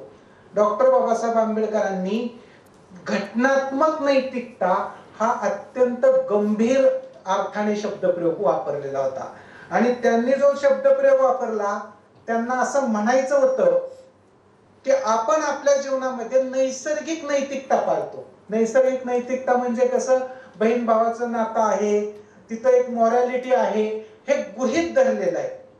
परंतु आंबेडकरांना तसं म्हणायचं नाही. आंबेडकरांना असं म्हणायचं आहे की घटनात्मक नैतिकता ही जाणीवपूर्वक निर्माण करावी लागते. हेतुपूर्वक निर्माण करणं म्हणजे काय, तर त्यांचं असं म्हणणं आहे की घटनेने तुम्हाला एक नागरिक आणि दुसरा नागरिक या दोघांचं नातं बंधुभावाचं क्रिएट केलेलं आहे. म्हणून त्यांच्या फिलॉसॉफीमध्ये त्यांनी त्या 3 तत्व सांगितली. त्यातलं स्वातंत्र्य, समता याही पेक्षा जास्त उच्च पातळीचं तत्व बंधुत्व हे होतं आणि ते मॉरॅलिटी मध्ये नेमकं हेच सांगतायत की ही मॉरॅलिटी त्यांना अपेक्षित आहे आणि त्याचा संस्कार जाणीवपूर्वक हेतुपूर्वक केला गेला पाहिजे. जसं प्रयत्न काही लोक जाणीवपूर्वक करतात की ही मूल्य माझ्या मुलांमध्ये रुजली पाहिजेत, माझ्या समाजामध्ये रुजली पाहिजेत, त्याला सोशलायझेशनची प्रक्रिया म्हटलं जातं. ह्या प्रक्रियेवरती आंबेडकरांनी भर दिलेला होता. हा त्यांच्या घटनात्मक नैतिकतेचा पहिला मुद्दा आहे. दुसरा त्यांनी घटनात्मक नैतिकतेचा मुद्दा त्या भाषणामध्ये इंडियन कॉन्स्टिट्यूशनला सांगितला होता की आपण लोकशाही नावाची एक व्यवस्था स्वीकारतोय तेव्हा स्वातंत्र्य आणि आत्मसंयम या 2 गोष्टी एकाच वेळेस असल्या पाहिजेत. म्हणजे तुम्हाला स्वातंत्र्य मिळालेलं आहे म्हणून तुम्ही काहीही बोलणं, काहीही लिहिणं म्हणजे स्वातंत्र्याचा अर्थ स्वैराचार करणं असा होत नाही, तर तुमच्या स्वातंत्र्यावरती आत्मसंयमाचं नियंत्रण असलं पाहिजे आणि आत्मसंयमाने प्रत्येक कृती सार्वजनिक जीवनातली घडली पाहिजे. हे त्यांनी घटनात्मक नैतिकतेबद्दलचं दुसरं तत्व सांगितलं. त्याच्यानंतर त्यांनी तिसरं जे तत्व सांगितलं हे प्रचंड मोठं आणि विस्ताराचं तत्व आहे. ते कुठल्या अर्थाने, तर ते असं म्हणालेले आहेत की भारतीय राज्यघटना म्हणजे काय आहे, तर ती राज्यघटना म्हणजे ज्या दिवशी भारतीय स्वातंत्र्य संग्रामाला सुरुवात झाली त्या दिवसापासून ही भारत स्वतंत्र झाला त्या काळापर्यंत ज्या ज्या लोकांनी मागण्या केल्या, डिमांड केल्या, त्या मागण्या आणि डिमांड ज्या होत्या त्यांचं प्रतिबिंब इंडियन कॉन्स्टिट्यूशन मध्ये उमटलेलं आहे. म्हणजे उदाहरण दाखल काय, महात्मा फुलेंनी महिलांच्या शिक्षणाची मागणी केली, त्याचं प्रतिबिंब इंडियन कॉन्स्टिट्यूशन मध्ये आहे. लोकहितवादींनी काय मागणी केली त्याचं प्रतिबिंब इंडियन कॉन्स्टिट्यूशन मध्ये आहे. असं त्यांचं म्हणणं होतं की जो भारतीय स्वातंत्र्य संग्राम चालत आला त्या सर्व गोष्टींचं एकत्रित सारांश किंवा आर्क रूप काढून ते इंडियन कॉन्स्टिट्यूशन मध्ये घातलेलं आहे आणि विशेषतः ते 3ऱ्या भागातल्या स्वातंत्र्याच्या कलमापासून ते 32व्या कलमापर्यंत एकत्रित घातलेलं आहे. याच्यामुळे तुम्हाला त्या कलमांबद्दल जबाबदारी वाटली पाहिजे आणि त्या कलमांबद्दल नैतिक मॉरॅलिटी वाटली पाहिजे. ही तुम्हाला केव्हा वाटू शकेल, जेव्हा तुम्ही भारतीय स्वातंत्र्य संग्रामाबद्दलची बांधिलकी स्वीकाराल तेव्हा. म्हणून त्यांनी म्हटलेलं आहे की जे भारतीय स्वातंत्र्य संग्रामामध्ये मागण्या केल्या गेल्या त्या मागण्यांना अनुसरून तुम्ही इंडियन कॉन्स्टिट्यूशन कडे बघा. तुम्ही इंडियन कॉन्स्टिट्यूशन कडे ते वेस्टमिनिस्टर मॉडेल आहे, ते परदेशातून स्वीकारलेलं आहे, ते कोणत्या तरी घटनेतून कलम घेतलेला आहे, याला त्याचा अर्थ नाही. ते स्वच्छपणे क्लिअर कट सांगतात की कुठल्याही मार्केटमध्ये तुम्हाला कापड मिळू शकतं, ते कापड तुम्ही आणलं म्हणून काय तुमचा ड्रेस तयार होत नाही. तुमचा ड्रेस केव्हा तयार होतो, जेव्हा तुमचं मोजमाप नीटनेटकं करून तुमच्या शरीराप्रमाणे ड्रेस तयार केला जातो तेव्हा तो तुमचा ड्रेस असतो. तसे इंडियन कॉन्स्टिट्यूशन म्हणजे काय, या भारताचा सगळा चेहरा मोहरा, भारताच्या सगळ्या सामाजिक समस्या समजून घेतलेल्या आहेत आणि त्या समस्या समजून घेऊन त्याप्रमाणे इंडियन कॉन्स्टिट्यूशन तयार केलेले आहे. इंडियन कॉन्स्टिट्यूशन म्हणजे अशीच आयती बाजारातून आणलेली कॉन्स्टिट्यूशन नाही, असा युक्तिवाद खुद्द डॉक्टर बाबासाहेब आंबेडकरांनी केला होता.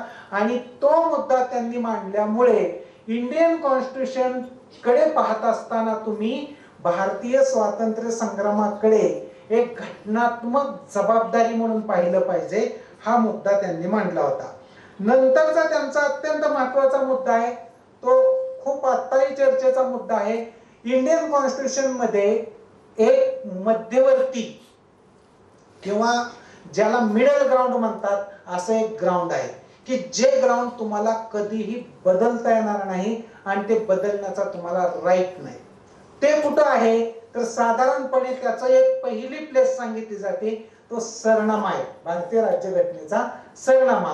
आणि मुद्दा त्यातच पुन्हा दडलेला आहे, डॉक्टर बाबासाहेब आंबेडकरांचा सरनामा आणि इतर दुसऱ्या कोणाचा सरनामा हा एकच आहे का वेगवेगळा आहे. तर याला उत्तर आकाश सिंग राठोड नावाच्या ऑक्सफर्ड मधल्या एका प्राध्यापकाने दिलेलं आहे आणि त्यांनी स्वतंत्र आंबेडकर्स प्रेम्बल नावाचं पुस्तक लिहिलेलं आहे. आंबेडकर्स प्रेम्बल नावाच्या पुस्तकामध्ये त्यांनी आंबेडकरांच्या प्रेम्बलची तत्व मांडून दाखवलेली आहेत. हा मुद्दा मी शेवटी मांडतो, पण मुख्य तत्व तुम्ही इथलं समजून घ्या. घटनात्मक मॉरॅलिटीचं हे एक तत्व आहे की भारतीय स्वातंत्र्य संग्रामाशी समानता पाळणे किंवा भारतीय स्वातंत्र्य संग्रामाची मूल्य कोणती होती ही पुन्हा पुन्हा समजून घेणे. नंतर पुढचा मुद्दा जो त्यांनी मांडलेला आहे तो म्हणजे शासन संस्था जी निर्माण केलेली आहे त्या शासन संस्थेवरती पूर्णपणे नियंत्रण आहे. म्हणजे शासनाचं कोणतंही अंग मनाला वाटेल तशी कृती करू शकत नाही. त्याला कायद्याचं बंधन आहे, त्याच्यावरती कायद्याचा अंकुश आहे. जिथं कायद्याचा अंकुश शिल्लक राहत नाही त्या ठिकाणी लोकमताचा अंकुश आहे. आणि कायद्याचा अंकुश आणि लोकमताचा अंकुश प्रमाण मानणं हे घटनात्मक मॉरॅलिटी आहे. तुम्ही जर का कायदाही मानत नसाल आणि लोकमतालाही किंमत देत नसाल तर मग घटनात्मक मॉरॅलिटी नावाची कल्पना ऱ्हास पावते, असं डॉक्टर बाबासाहेब आंबेडकरांचं मत होतं. यानंतरचा आणखीन एक त्यांनी मुद्दा मांडलाय तो म्हणजे सर्वोच्च न्यायालय आणि बुद्धिजीवी वर्ग यांचा जोडून ते मांडत होते. आणि ते तो मुद्दा मांडत असताना त्यांनी सांगितलेलं आहे नागरिक नावाची गोष्ट निर्माण करावी लागते. नागरिक असाच आयता मिळत नाही कुठेही. नागरिकाला त्याची कर्तव्य कोणती आहेत, त्याचे हक्क कोणते आहेत आणि त्याने या समाजामध्ये कसं वर्तन केलं पाहिजे या गोष्टी समजल्यानंतर घटनात्मक मॉरॅलिटी घडणार आहे किंवा तुमच्या ती कामाला येणार आहे. आता ही घटनात्मक मॉरॅलिटी तर घडते म्हणतात तेव्हाच एक प्रश्न निर्माण होतो. साधारणपणे सर्वांनी असं गृहीत धरलेलं आहे की नागरिक व्यक्ती जन्माला आल्याबरोबर जन्माला येतो, कारण त्याला आपण म्हणालेलं आहे की त्याला हे अधिकार मिळालेले आहेत, त्याच्यासाठी प्रौढ मताधिकार दिलेला आहे आणि तो कोणालाही नाकारता येत नाही. परंतु डॉक्टर बाबासाहेब आंबेडकरांनी हे पण सांगितलेलं आहे तुम्हाला नागरिक जाणीवपूर्वक घडवावा लागतो. तो नागरिक आयताच कुठेही मिळत नाही आणि ही गोष्ट प्रचंड अवघड आणि क्रिटिकल आहे. कारण आपण जनरल असं पाहतो की कुठल्याही व्यक्तीची वाढ होत असताना त्याला जशी त्याची वाढ होऊ द्यायची तशी दिली जाते. डॉक्टर बाबासाहेब आंबेडकरांना ही गोष्ट मान्य नव्हती. त्यांचं असं म्हणणं होतं की जेव्हा आपण एका पारंपरिक समाजात आहोत त्या समाजातून आपण एका नागरी समाजात जातोय तेव्हा नागरी समाजाचे नीती नियम, नागरी समाजाचे कायदे आणि नागरी समाजाची मूल्य त्या व्यक्तीवरती बिंबवली पाहिजेत तरच ती व्यक्ती नव्या सोसायटीमध्ये वागेल नीट. नाहीतर त्याचं वागणं जुन्या सोसायटी प्रमाणे असेल, परंपरागत समाजाप्रमाणे. हा जो आंतरविरोध आहे याच्यावरती ते लक्ष केंद्रित करत होते. हे इथं बुद्धिजीवी वर्गाच्या बद्दल ते आवर्जून सांगताना दिसतात. नंतर पुढचा मुद्दा आहे की त्यांनी सांगितलेलं सार्वजनिक नीती आणि घटनात्मक नीती याच्यामध्ये फरक आहे. सार्वजनिक म्हणजे आपण असं म्हणतो की सार्वजनिक नीती ही समाजाची असते. लोक असं म्हणतात की हा माझ्या समाजाचा नियम आहे. लोक असं म्हणतात हा माझ्या धर्माचा नियम आहे. काही लोक असं म्हणतात हा परंपरेने चालत आलेला नियम आहे. त्याच्यामुळे हा नियम पाळणं ही सार्वजनिक मॉरॅलिटी आहे. आंबेडकरांना असं म्हणायचं नव्हतं. डॉक्टर बाबासाहेब आंबेडकरांना असं म्हणायचं होतं याच्यापेक्षा की तुम्हाला घटनेनं कसं वागायचं सांगितलेलं आहे त्याप्रमाणे तुम्ही वागणं म्हणजे घटनात्मक मॉरॅलिटी आहे. म्हणजे थोडक्यात आंबेडकरांनी सार्वजनिक मॉरॅलिटी आणि घटनात्मक मॉरॅलिटी याच्यामध्ये कंपार्टमेंट केले सरळ सरळ. आणि तुम्हाला असं सांगितलेलं आहे जर तुम्हाला प्रगतीच्या 4 शिड्या चढून जायच्या असतील आणि जर तुम्हाला सिव्हिल सोसायटीमध्ये जगायचं असेल आणि जागतिक कीर्तीचं नाव मिळवायचं असेल तर तुम्ही सार्वजनिक नैतिकतेपेक्षा सुद्धा घटनात्मक नैतिकतेला प्रमाण मानलं पाहिजे किंवा त्याला अग्रक्रम दिला पाहिजे असा त्यांचा मुद्दा होता. आता याच मुद्द्यावर आधारित त्यांचं आणि पाठीमागचं त्यांचं लाईफ याच्यामध्ये काही आंतरविसंगती जाणवू शकतात. परंतु त्या आंतरविसंगती त्यांनी खुद्द मिटवून टाकलेल्या आहेत. आणि त्यांनी स्वच्छपणे असं सांगितलेलं आहे की मी घटना लिहिलेली आहे. आता या घटना लिहिल्यानंतर पुन्हा जाऊन आंदोलन करायचं का, पुन्हा जाऊन सत्याग्रह करायचा का, तर याला त्यांची मान्यता नाही. ते म्हणतात की तुमच्या समस्या सोडवण्यासाठी घटनात्मक मार्ग उपलब्ध आहेत. ते मार्ग तुमच्या व्यक्तिमत्वामध्ये बिंबवा. तुम्ही घटनात्मक मार्गांनी तुमचे प्रश्न सोडवा. म्हणजे त्यांना थोडक्यात असं सांगायचंय तुम्हाला आता पार्लमेंटमध्ये उभा राहून, विधानसभेत उभा राहून किंवा अजून सोप्यात सोपं सांगायचं झालं तर विद्या परिषदेत उभं राहून बोलता आलं पाहिजे, मुद्दा मांडता आला पाहिजे, दुसऱ्याचा मुद्दा खोडून काढता आला पाहिजे. आपला मुद्दा मांडला आणि त्या वादविवादात टिकला तर तो स्वीकारता आला पाहिजे. तो मुद्दा पराभूत झाला तर खुल्या मनाने आणि मनमोकळेपणाने सोडून सुद्धा देता आला पाहिजे. ह्या गोष्टीवरती ते घटनात्मक मार्ग म्हणून भर देत आहेत. म्हणून डॉक्टर बाबासाहेब आंबेडकर सगळ्या प्रश्नांची सोडवणूक कुणी करावी, भारतीय राज्यघटनेने करावी अशी भूमिका घेत आहेत. त्यांची अशी भूमिका नव्हती की आता की प्रश्न उभे राहिले झालेले आहेत ते प्रश्न सोडवण्यासाठी पुन्हा एकदा क्रांतिकारी आंदोलन करावं किंवा पुन्हा एकदा निष्क्रिय क्रांती करावी. हे दोन्ही मार्ग त्यांना पसंत नाहीत. म्हणजे क्रांतिकारी मार्गही त्यांना पसंत नव्हता रक्तपाताचा आणि दुसऱ्या बाजूला त्यांना महात्मा गांधीजींच्या सारखा सत्याग्रहाचा मार्गही मान्य नव्हता. आणि हे त्यांचं इंडियन कॉन्स्टिट्यूशनच्या लिखाणातून आणि लिखाण पूर्ण झाल्यानंतरची महत्वाची भूमिका आहे आणि त्याच्यावरती ते ट्रेस देत आहेत. याच दरम्यान त्यांनी पुन्हा एक महत्वपूर्ण भाषण केलं होतं. ते भाषण सुद्धा इंडियन कॉन्स्टिट्यूशनच्या संदर्भात महत्वपूर्ण आहे. त्या भाषणामध्ये त्यांनी सांगितलेलं आहे की आता राज्यघटना लागू केलेली आहे.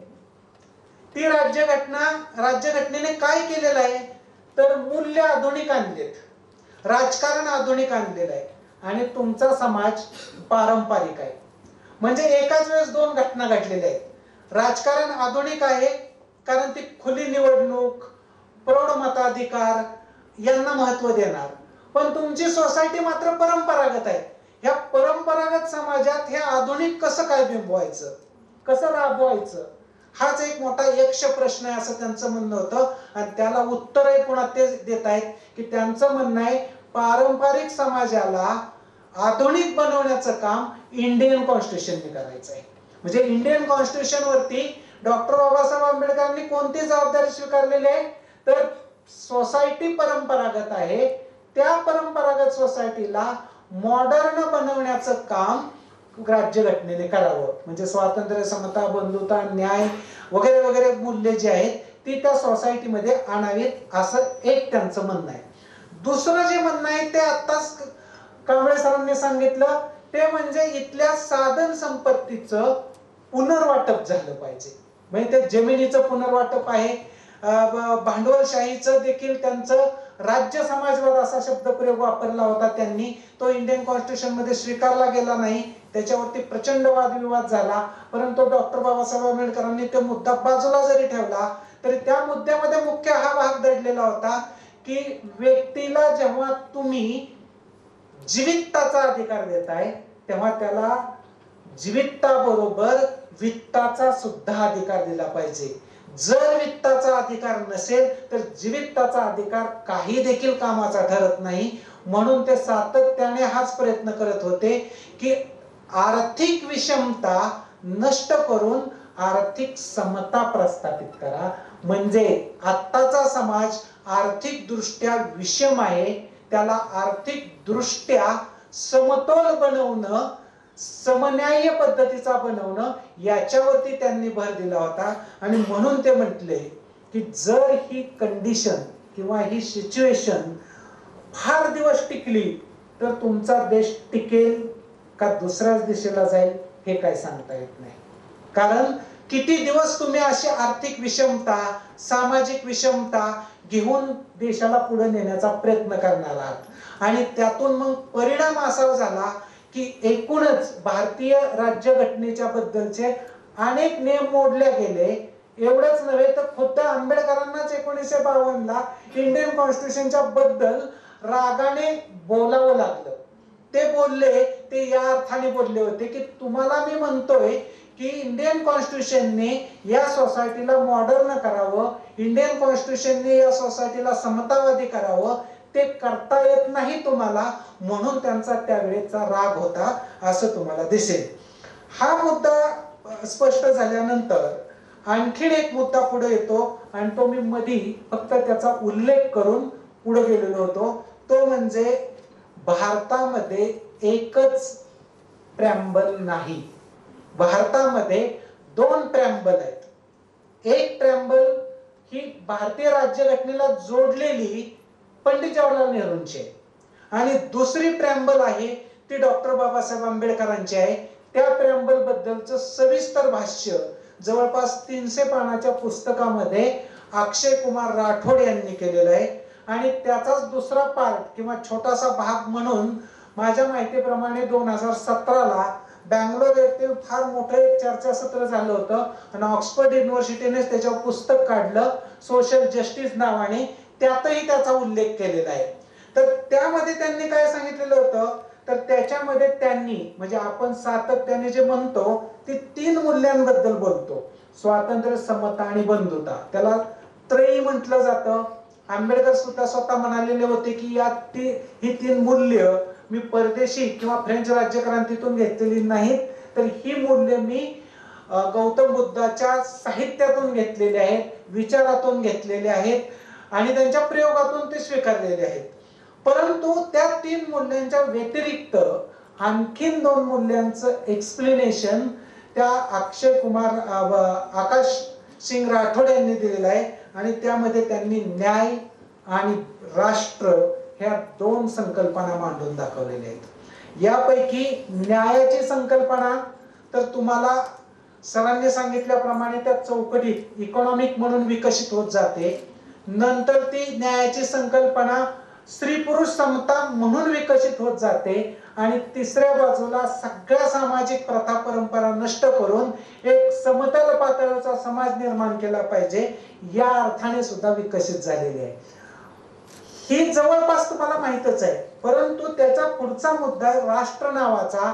या राष्ट्र नावाबद्दल आणखीन काही काळामध्ये डिबेट होतच आहेत. म्हणजे अजूनही पाठीमागे झाले, आजही होत राहतात. परंतु अनेकांना माहित नाही. त्यातला पहिला मुद्दा आहे तो म्हणजे डॉक्टर बाबासाहेब आंबेडकरांनी राष्ट्रभक्ती म्हणजे व्यक्तीच्या अंगच्या गुणांवर भक्ती करणे. व्यक्तीच्या अंगी गुण असतात, ते सद्गुण असतात आणि त्यावरती तुम्ही विचार केला पाहिजे हा मुद्दा सातत्याने सांगितलेला होता. नंतर दुसरा मुद्दा सांगितला होता घटनात्मक देशभक्ती असते. घटनात्मक देशभक्ती म्हणजे कोणती तर तुम्ही ज्या पोस्टवरती आहात त्या पोस्टला तुम्हाला कायद्याची अंमलबजावणी करायची. तुम्ही त्या कायद्याचा नियम कुठेही वाह्यातपणे न वापरता कायद्याप्रमाणे तंतोतंत अर्थ नीटनेटका काढणं म्हणजे घटनात्मक देशभक्ती आहे. आणि याच्यासाठी कोणत्याही दोन संस्था, कोणत्याही एका संस्थेतली दोन पदं यांनी देशभक्तीची कल्पना केव्हा अस्तित्वात आणावी, तर आपण आपल्या पुढचा नियम मानवी कल्याणासाठी वापरतो का नाही. जर तो मानवाच्या कल्याणासाठी नसेल आणि व्यक्तिगत कल्याणासाठी असेल तर त्याला देशभक्ती म्हणता येत नाही. जर तो सर्वांच्या सार्वजनिक कल्याणाचा असेल तरच त्याला देशभक्ती म्हटलं पाहिजे. असा मुद्दा आंबेडकर स्क्रॅम्बल नावाच्या राष्ट्र नावाच्या कल्पनेत येतो. नंतर दुसरा पुढचा मुद्दा येतो तो म्हणजे आपण सर्वजण गोलमेज परिषदेच्या बद्दल खूप बोलतो आणि वादविवादांबद्दलही खूप माहिती आहे. परंतु डॉक्टर बाबासाहेब आंबेडकर गोलमेज परिषदेला गेले तेव्हा त्या ठिकाणी त्यांनी हिंदुस्थानचा प्रतिनिधी म्हणून आणि मुक्या लोकांचा नायक म्हणून आणि बहिष्कृतांचा प्रतिनिधी म्हणून ते बोललेले होते. इथं तुम्हाला कळायला लागतं हा देश लोकांचा आहे हे जागतिक पातळीवरती प्रथम सांगणारी व्यक्ती डॉक्टर बाबासाहेब आंबेडकर आहेत. तुम्ही म्हणाल हे कसं, तर तुम्ही पुढच्या उदाहरणं लक्षात घ्या. जेव्हा ब्रिटिश लोक भारतात आले आणि ते पश्चिम बंगालमध्ये राज्य करू लागले तेव्हा पश्चिम बंगालमध्ये ते काय म्हणत होते, ही भूमी मोगलों की है और वतन मोगलों का है, सरकार हमारी है. म्हणजे राज्य आमचं आहे, काय सत्ता आमची आहे, पण ते सगळं जमीन जुमला मालक मोगल आहेत. हे पश्चिम बंगालमध्ये ते म्हणत होते, ब्रिटिश लोक म्हणत होते. आंबेडकर याच्याही पुढे जाऊन म्हणतायत की ही जमीन कोणाच्या मालकीची नाही, कोण त्याचा मालक नाही, या जमिनीचे मालक लोक आहेत. आणि लोक या अर्थाने ते तिकडे गोलमेज परिषदेमध्ये बोलतायत की यांचा हा राईट आहे. ही जागतिक पातळीच्या क्रांतीपेक्षाही मोठ्या क्रांतीचं लक्षण होतं आणि ते राष्ट्रभक्ती म्हणूनच उभा राहिलं. कारण राष्ट्रभक्ती केव्हा निर्माण होते, तर वतनदारांची सेवा हे मांडलिकत्व आहे, भांडवलदारांची सेवा हेही मांडलिकत्व आहे, परंतु लोकांची सेवा हा राजकारणाचा धर्म आहे हे प्रथमदर्शनी आंबेडकर सांगत असल्यामुळे ही राष्ट्रभक्ती ठरते. नंतर 1931चं एक उदाहरण आहे. 1931ला ठाणे जिल्ह्यामध्ये एक खटला उभा राहिला होता चिरनेरचा. त्या खटल्यामधला आरोपी हा लोकांच्या बाजूचा होता आणि आंबेडकरांना तर गोलमेज परिषदेवरती पाठवण्याची भूमिका कोणी घेतली होती, ब्रिटिशांनी घेतली होती. खटला आंबेडकरांनी कोर्टात लढवायला घेतला आणि त्या व्यक्तीला सोडवण्यासाठी ते युक्तिवाद कोर्टात करत होते. म्हणजे आंबेडकरांनी यावेळेस युक्तिवाद कोणाच्या बाजूने करायला पाहिजे होता, एक तर त्या चिरनेर खटल्याच्या बाजूने नव्हता करायला पाहिजे आणि तो करायला पाहिजे होता ब्रिटिश सरकारच्या बाजूने. परंतु ते ब्रिटिश सरकारच्या विरोधात उभे राहिले आणि त्यांनी चिरनेर मधल्या त्या खटल्याची बाजू घेतली. इथं त्यांची अस्सल बाणेदार राष्ट्रभक्ती व्यक्त होते आणि ती राष्ट्रभक्ती ही एका अर्थाने कॉन्स्टिट्यूशनल पद्धतीची आहे, कारण ही भूमीच मुळात लोकांची आहे अशी त्यांची ती कल्पना होती. नंतर पुढचा मुद्दा जो येतो तो म्हणजे हाच मुद्दा घडल्यानंतर धक्का बसला होता इंडियन कॉन्स्टिट्यूशन मधल्या लोकांना. आणि एवढंच नव्हे तर गांधींनाही धक्का बसला होता आणि पंडित जवाहरलाल नेहरूंनाही. पंडित जवाहरलाल नेहरूंनी तर 1931ला मद्रासला भाषण केलं आणि त्या भाषणामध्ये सांगितलं होतं डॉक्टर बाबासाहेब आंबेडकर अस्सल देशभक्त आहेत. तुम्ही ते भाषण पुन्हा काढून बघा, तुमच्या लक्षात येईल. आता पुढचा मुद्दा याच्यानंतरचा निर्माण झाला या आंबेडकर स्क्रॅम्बल मधल्या राष्ट्र संकल्पनेला अनुसरून, तो म्हणजे या भूमीला आंबेडकर काय म्हणून मान्यता देत होते, म्हणजे या भूमीकडे काय अशा कोणत्या नजरेने पाहत होते, तिचा स्टेटस तिचा दर्जा कोणता व्यक्त करत होते. तर तो त्यांचा दर्जा होता ती म्हणजे ही भूमी न्यायभूमी आहे, ही भूमी नैतिकतेची क्रांती करणारी भूमी आहे आणि अशी त्यांनी उदाहरणं प्रत्यक्ष दाखवलेली आहेत. म्हणजे उदाहरण दाखल आपण असं म्हणत असतो की गांधीजींच्या आणि त्यांच्यामध्ये चर्चा झाली की मला भूमी नाही, परंतु आंबेडकरांनी टेक्निकली जरी म्हटलं असलं तरी हे आंबेडकरांचं मत नव्हतं आंबेडकरांचं मत होतं ही माझी भूमी आहे आणि ही न्यायभूमी आहे, ही माझी भूमी आहे आणि ही नैतिक भूमी आहे. ही जर न्यायभूमी आहे तर कोणत्या अर्थाने, तर ही नागभूमी आहे म्हणून न्यायभूमी आहे. म्हणूनच त्यांनी नागपूरला धर्मांतर करताना नागपूर हे शहर प्रत्यक्ष नागवंशीयांचं प्रतीक होईल या अर्थाने चॉईस केलं होतं. हा तुम्हाला मुद्दा एक क्लिअर कट न्याय देवता या अर्थाने दिसतो. आणि ही न्यायाची कल्पना फार प्राचीन काळापासूनची आहे, ती नुसती काय तेव्हा त्या काळामध्ये व्यक्त झालेली नाही. मी तुम्हाला समजावं म्हणून थोडं विषांतर होईल, परंतु खुद्द जिजाबाईंचे वडील लखोजीराव जाधवांच्या देव्हाऱ्यावरती नागदेवता पूजली जात होती. याच्यावरून तुम्हाला न्याय नावाच्या गोष्टीचं महत्व कळतं. आणि ही न्याय देवता नागाची तेव्हा केव्हा पूजली, तर ते जेव्हा सावित्रीबाई नावाच्या एका देशमुखीन बाईची जमीन हडप केली होती, ती ब्राह्मण होती, तिची जमीन पुन्हा मिळवून दिली, त्या बाईला न्याय दिला म्हणून त्यांनी येऊन त्या देवतेची पूजा न्याय म्हणून केली होती. असे या न्यायभूमीकडे म्हणून ते नजरेने पाहत होते डॉक्टर बाबासाहेब आंबेडकर. नंतर पुढचा मुद्दा आहे की त्यांनी या भूमीवरती मनापासून प्रेम केलं. याचं उदाहरण कोणतं, तर जिथं जिथं बौद्ध लेणे आहेत तिथं तिथं डॉक्टर बाबासाहेब आंबेडकर जेव्हा थकलेले होते तेव्हाही दुसऱ्याचा आधार घेऊन जात होते.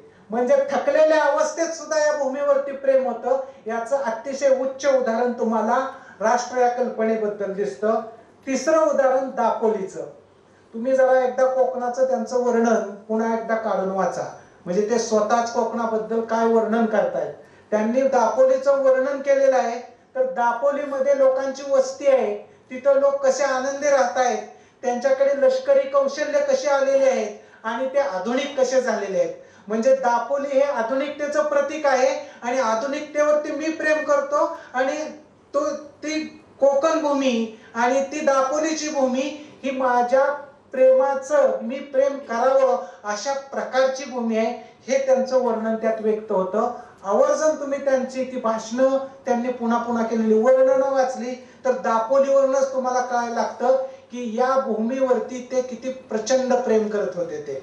यानंतर अगदी शेवटचा, फार लांबायला नको म्हणून आवडतं घेऊन सांगतो, ते वारकऱ्यांच्या भूमीवरती पण प्रेम करत होते. आणि वारकऱ्यांच्या भूमीवरती प्रेम करत होते म्हणजे काय, तर त्यांनी सरळ सरळ विठ्ठलाच्या बद्दलची भूमिका घेतली, त्यांच्यावरती लिहिलं तर विठ्ठल हे कसे बुद्धाचं एक प्रतीकच आहे याबद्दलचं विश्लेषण केलं होतं. नंतर दुसरं त्यांचं जे विश्लेषण होतं ते म्हणाले होते साहित्याच्या बद्दल, सगळं साहित्य नष्ट झालं तरी चालेल, परंतु ज्ञानेश्वर आणि तुकाराम महाराज आणि कबीर या तिघांचं साहित्य मात्र आहे तशा कंडिशन मध्ये सुरक्षित राहिलं पाहिजे. म्हणजे या भूमीवरच्या साहित्यावरही ते मनापासून प्रेम करत होते आणि ते साहित्य आपल्या अंकांमध्ये पुन्हा पुन्हा छापत होते.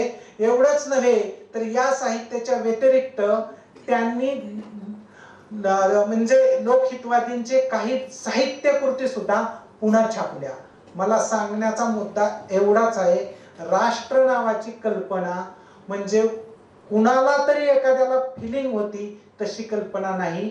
डॉक्टर बाबासाहेब आंबेडकरांची राष्ट्र नावाची कल्पना शेवटच्या व्यक्तीमधून उभी राहते, जो गरीबातला गरीब आहे त्याच्यामधून.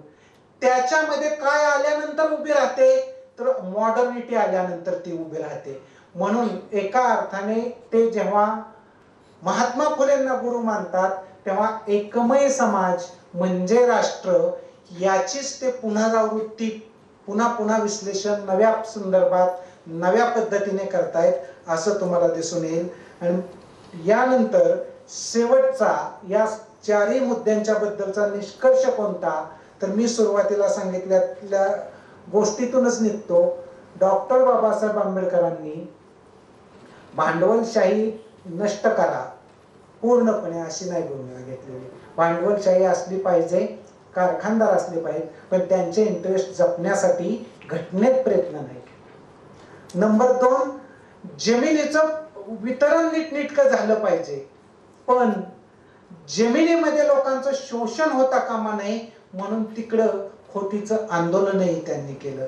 आणि तिसरी गोष्ट, त्यांनी सर्वात जास्त जे काम केलं ते म्हणजे शेतकरी, शेतमजूर, त्याच्यानंतर बहिष्कृत, अनुसूचित जाती, अनुसूचित जमाती आणि महिला याच्यात शेवटचा व्यक्ती दिसतो आणि शेवटचा व्यक्ती म्हणजेच राष्ट्र आहे. ही इंडियन कॉन्स्टिट्यूशन मधल्या प्रेम्बलची कल्पना आहे आणि ही डॉक्टर बाबासाहेब आंबेडकरांची प्रेम्बल आहे, जी आता आपण वाचतो, ज्या प्रेम्बल मधून आपण अर्थ लावतो त्याच्यापेक्षा ही वेगळी प्रेम्बल आहे, असा युक्तिवाद आकाश सिंग राठोड यांनी केलेला आहे. आणि हाच निष्कर्ष जास्त उपयुक्त ठरणार आहे असं मला वाटतं. याबद्दलची विश्लेषण अनेकांनी केलेली आहेत. म्हणजे उदाहरणार्थ वर्गीय पैलू बद्दल गोपाळ गुरूंनी विश्लेषण केलेलं आहे. त्याच्यानंतर संस्थांच्या बद्दलचं विश्लेषण सत्यरंजन साठेंनी केलेलं आहे आणि घटनात्मक नैतिकतेबद्दलचं विश्लेषण भानू मेहता आणि भाटिया सध्या नव्या दमाने करत आहेत. म्हणजे मला सांगण्याचा मुद्दा, हे मी सांगितलं जरी तुम्हाला असलं तरी फक्त वाचून सांगितलेलं आहे, ऍक्च्युली समजून तुम्हाला घ्यायचंय.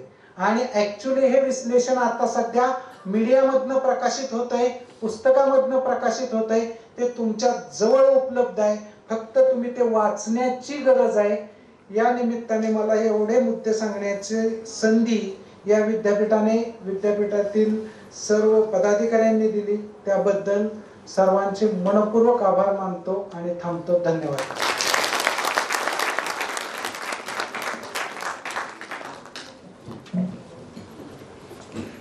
धन्यवाद प्राध्यापक डॉक्टर प्रकाश पवार सर. सरांचा एक मुद्दा मला खरंच पटला की आपली जी भारतीय राज्यघटना आहे, आपलं जे संविधान आहे, ते आपण सर्वांनी व्यवस्थित वाचलं पाहिजे आणि त्यासोबतच त्यावरती जे विविध लोकांची विश्लेषणं आहेत ते देखील आपण वाचणं गरजेचं आहे. कारण आपला देश जो उभा आहे, आपण जे उभे आहोत, हे केवळ आणि केवळ आपल्या या राज्यघटनेमुळे, आपल्या या संविधानामुळे. आदरणीय प्राध्यापक डॉक्टर प्रकाश पवार सरांनी घटना निर्मितीची जे एकंदरीत जे 3 टप्पे होते त्याच्यामध्ये विश्वरत्न डॉक्टर बाबासाहेब आंबेडकर यांची जी काही भूमिका होती ती स्पष्ट केली. यामध्ये न्याय, संस्था आणि घटनात्मक नैतिकता, तसेच स्वातंत्र्य आणि आत्मसंयमावरती नियंत्रण, तसेच शासन यंत्रणेला कायद्याचा आणि लोकांचा कसा अंकुश आहे हे देखील त्यांनी स्पष्ट केलं. नागरी समाजाची मूल्ये जी आहेत ती रुजवत असताना आधुनिकतेचा स्वीकार केला गेला पाहिजे हे डॉक्टर बाबासाहेब आंबेडकरांचं मत देखील त्यांनी इथे स्पष्ट केलेलं आहे. आणि एकंदरीत जी देशभक्ती आणि जे राष्ट्रप्रेम आपण सर्वजण म्हणत असतो ते नेमकं काय आहे हे देखील सरांनी डॉक्टर बाबासाहेब आंबेडकरांच्या दृष्टिकोनातून इथं मांडलं. तसेच लोकांच्या स्वातंत्र्य संग्रामातील मागण्या आणि समाज सुधारणेच्या ज्या काही मागण्या आहेत त्याचं प्रतिबिंब भारतीय संविधानात दिसतं असं डॉक्टर बाबासाहेबांचं जे काही मत आहे त्याच्यावर देखील सरांनी प्रकाश टाकला. सर, आपण आमचं आमंत्रण अगदी स्नेहाने स्वीकारलं आणि आजच्या या परिसंवादामध्ये आपण जे व्याख्यान प्रस्तुत केलं त्यामुळे सर्व विद्यार्थ्यांचं आणि उपस्थितांचं प्रबोधन झालं. मी आपले आभार मानते. यानंतर आपण वळतोय अध्यक्षीय मनोगताकडे. विद्यापीठाचा सर्वांगीण विकास ज्यांचे ध्येय आहे, ज्यांच्या नाविन्यपूर्ण मार्गदर्शनाखाली विद्यापीठाची ज्ञान, विज्ञान, तंत्रज्ञान, संशोधन, कला, क्रीडा, संस्कृती, समाजसेवा आणि सामाजिक जाणीव ठेवत वाटचाल सुरू आहे, प्रत्येक उपक्रमाचे स्फूर्तीस्थान असणारे असे पुण्यश्लोक अहिल्यादेवी होळकर सोलापूर विद्यापीठाचे आदरणीय कुलगुरू प्राध्यापक प्रकाश महानवार सर, आजच्या कार्यक्रमाप्रसंगी आपण सर्वांशी संवाद साधावा असं मी आपल्याला विनंती करते.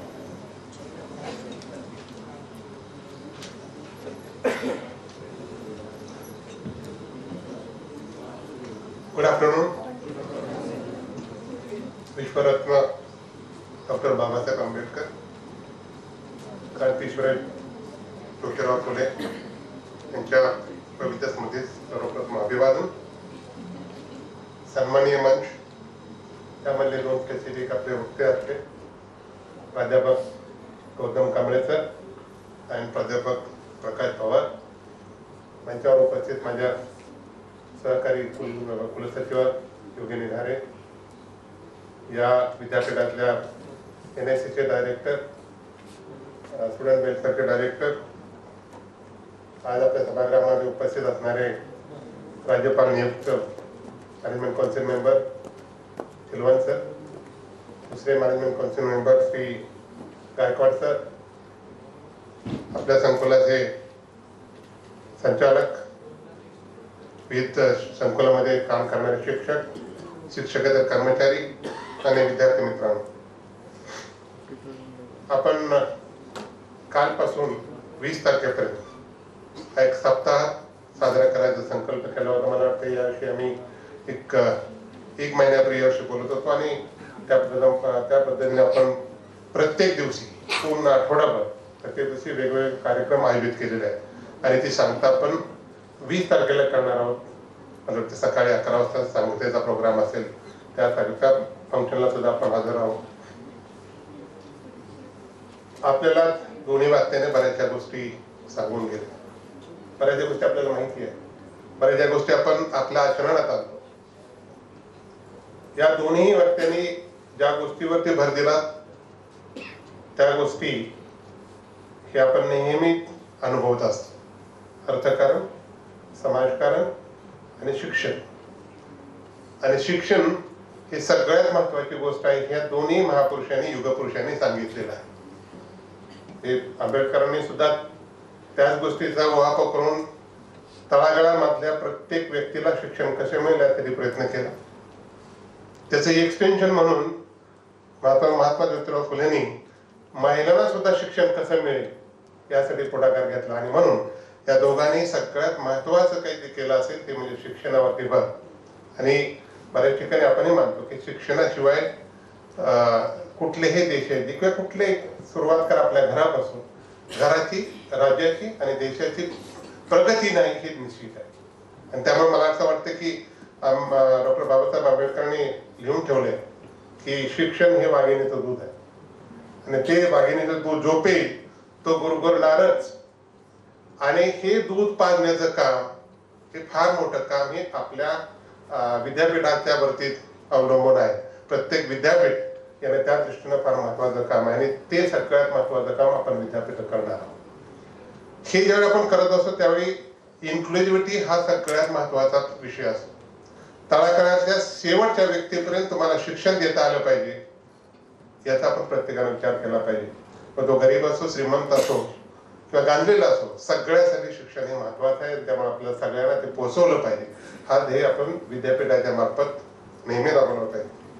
मला वाटतं आपण डे टू डे ज्यावेळी काम करत असतो त्यावेळी तो दोन्ही गोष्टी पवार सरांनी सांगितले की कॉन्स्टिट्युशनल मॉरॅलिटी किंवा घटनात्मक नैतिकता आणि सोशल नैतिकता किंवा नैसर्गिक नैतिकता ह्या दोन्ही गोष्टीचं आपण पालन करत असतो. तर घटनात्मक नैतिकता ही सगळ्यात महत्वाची. त्याचं कायद्यात रूपांतर झालेलं आहे आणि तो कायदा म्हणून आपण त्याकडे बघत असतो आणि त्याचं पालन करत असतो. त्यामुळे प्रत्येक वेळी कायद्याचाच बडगा असायची गरज नाही. आपण नैसर्गिक नैतिकता सुद्धा पाळतो. आणि त्यामुळे मला वाटतं जे काही 3 मूल्य महत्वाची सांगितली ती म्हणजे स्वातंत्र्य, समता आणि बंधुता हे आपण दररोज आपल्या आचरणात आणली पाहिजे. सगळ्यात पुढं देशभक्तीवरती सरांनी भाष्य केलं. या आंबेडकर साहेब, डॉक्टर बाबासाहेब आंबेडकरांनी मेन्शन केलं आहे. मला वाटतं की देशभक्ती आपण सगळेच फॉलो करावी. त्याचबरोबर तशाच पद्धतीची विद्यापीठ भक्ती आपण सगळ्यांनी करायला हवी. आणि ते जर विद्यापीठ भक्ती आपण केलो तर खरं आपण जे शिक्षण आहे, जे अमृत आहे हे प्रत्येकापर्यंत पोहोचवू शकतो. आणि म्हणून मला वाटते ती देशभक्ती जी आंबेडकरांना भावलेली होती तीच भक्ती, विद्यापीठ भक्ती जर आपण सगळे अनुभवत गेलो, आपण ते अंमलात आणले तर मला वाटतं आपण त्यांनी जे सांगितलं अमृताचा प्रवाह हा आपण सगळ्यापर्यंत पोहोचू शकू. आणि तशीच एक प्रार्थना आपण सगळेजण करू. आपण सगळे एकत्र आहोत, आपण सगळे एकजुटीनं या अमृताचा जो प्रवाह आहे हा प्रवाह शेवटच्या व्यक्तीपर्यंत पोहोचवण्याचं आपण काम करू. ही एक प्रतिज्ञा आजच्या दिवशी आपण करू. आणि मला वाटतं त्या दृष्टीनं आपण पुढे चालू आणि पुढे वाटचाल करत असताना तळागाळातल्या लोकांपर्यंत शिक्षणाची ही ज्ञानगंगा पोहोचू एवढीच फक्त आपण सगळ्यांनी प्रार्थना करू. एवढं बोलून मी थांबतो. जय हिंद, जय महाराष्ट्र, जय हिंद.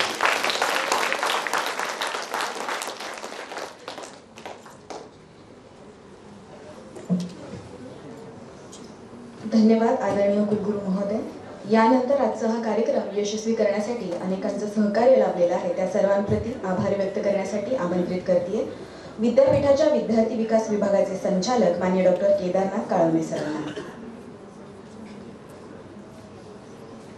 सन्माननीय मंच आणि मंचावर उपस्थित असणारे सर्व मान्यवर, सभागृहात उपस्थित असणारे सर्व श्रोते, क्रांतीसूर्य महात्मा ज्योतिराव फुले व भारतरत्न डॉक्टर बाबासाहेब आंबेडकर यांच्या संयुक्त जयंती महोत्सवाच्या निमित्ताने आपण जो सप्ताह 7 दिवस राबवतो आहे त्याचाच एक भाग म्हणून आज अत्यंत चांगल्या विषयावर आपण राष्ट्र निर्माते डॉक्टर बाबासाहेब आंबेडकर हे एक मध्यवर्ती सूत्र घेऊन एक परिसंवाद आयोजित केलेला होता. तर या परिसंवादाच्या समारंभाचे अध्यक्ष सन्माननीय डॉक्टर प्रकाश महानवर सर, ज्यांनी अत्यंत सुंदर असं अभ्यासपूर्ण असं एक व्याख्यान आणि काही एक नवं चिंतन या निमित्तानं ऐकवलं. असे अर्थतज्ञ डॉक्टर बाबासाहेब आंबेडकर या विषयावर सन्माननीय डॉक्टर गौतम कांबळे सर, यानंतर महाराष्ट्रातील ख्यातनाम विचारवंत लेखक ज्यांनी घटना ही एका मोठ्या स्पॅनवर वेगळ्या पद्धतीने आपल्या समोर ठेवली आणि काही एक आपल्या विचाराला नवी दिशा देण्याचा एक प्रयत्न केला असे डॉक्टर प्रकाश पवार सर, त्यानंतर योगिनी घारे मॅडम, सभागृहामध्ये व्यवस्थापन परिषदेचे सदस्य प्राध्यापक देवानंद चिलवंत सर, प्राध्यापक सचिन गायकवाड, सभागृहामध्ये सर्व संकुलाचे संचालक आहेत, प्राध्यापक आहेत, मोठ्या संख्येनं विद्यार्थी आहेत, शिक्षक आहेत, कर्मचारी आहेत, या सर्वांचे मी मनपूर्वक आभार व्यक्त करतो. राष्ट्रीय सेवा योजना विभागाचे संचालक आमचे मित्र डॉक्टर राजेंद्र वडजे सर, ज्यांनी अत्यंत चांगलं असं संचालन केलं, असं डॉक्टर तेजस्विनी कांबळे यांचे मी आभार व्यक्त करतो आणि माननीय अध्यक्षाच्या पूर्व परवानगीने हा समारंभ संपला असं जाहीर करतो.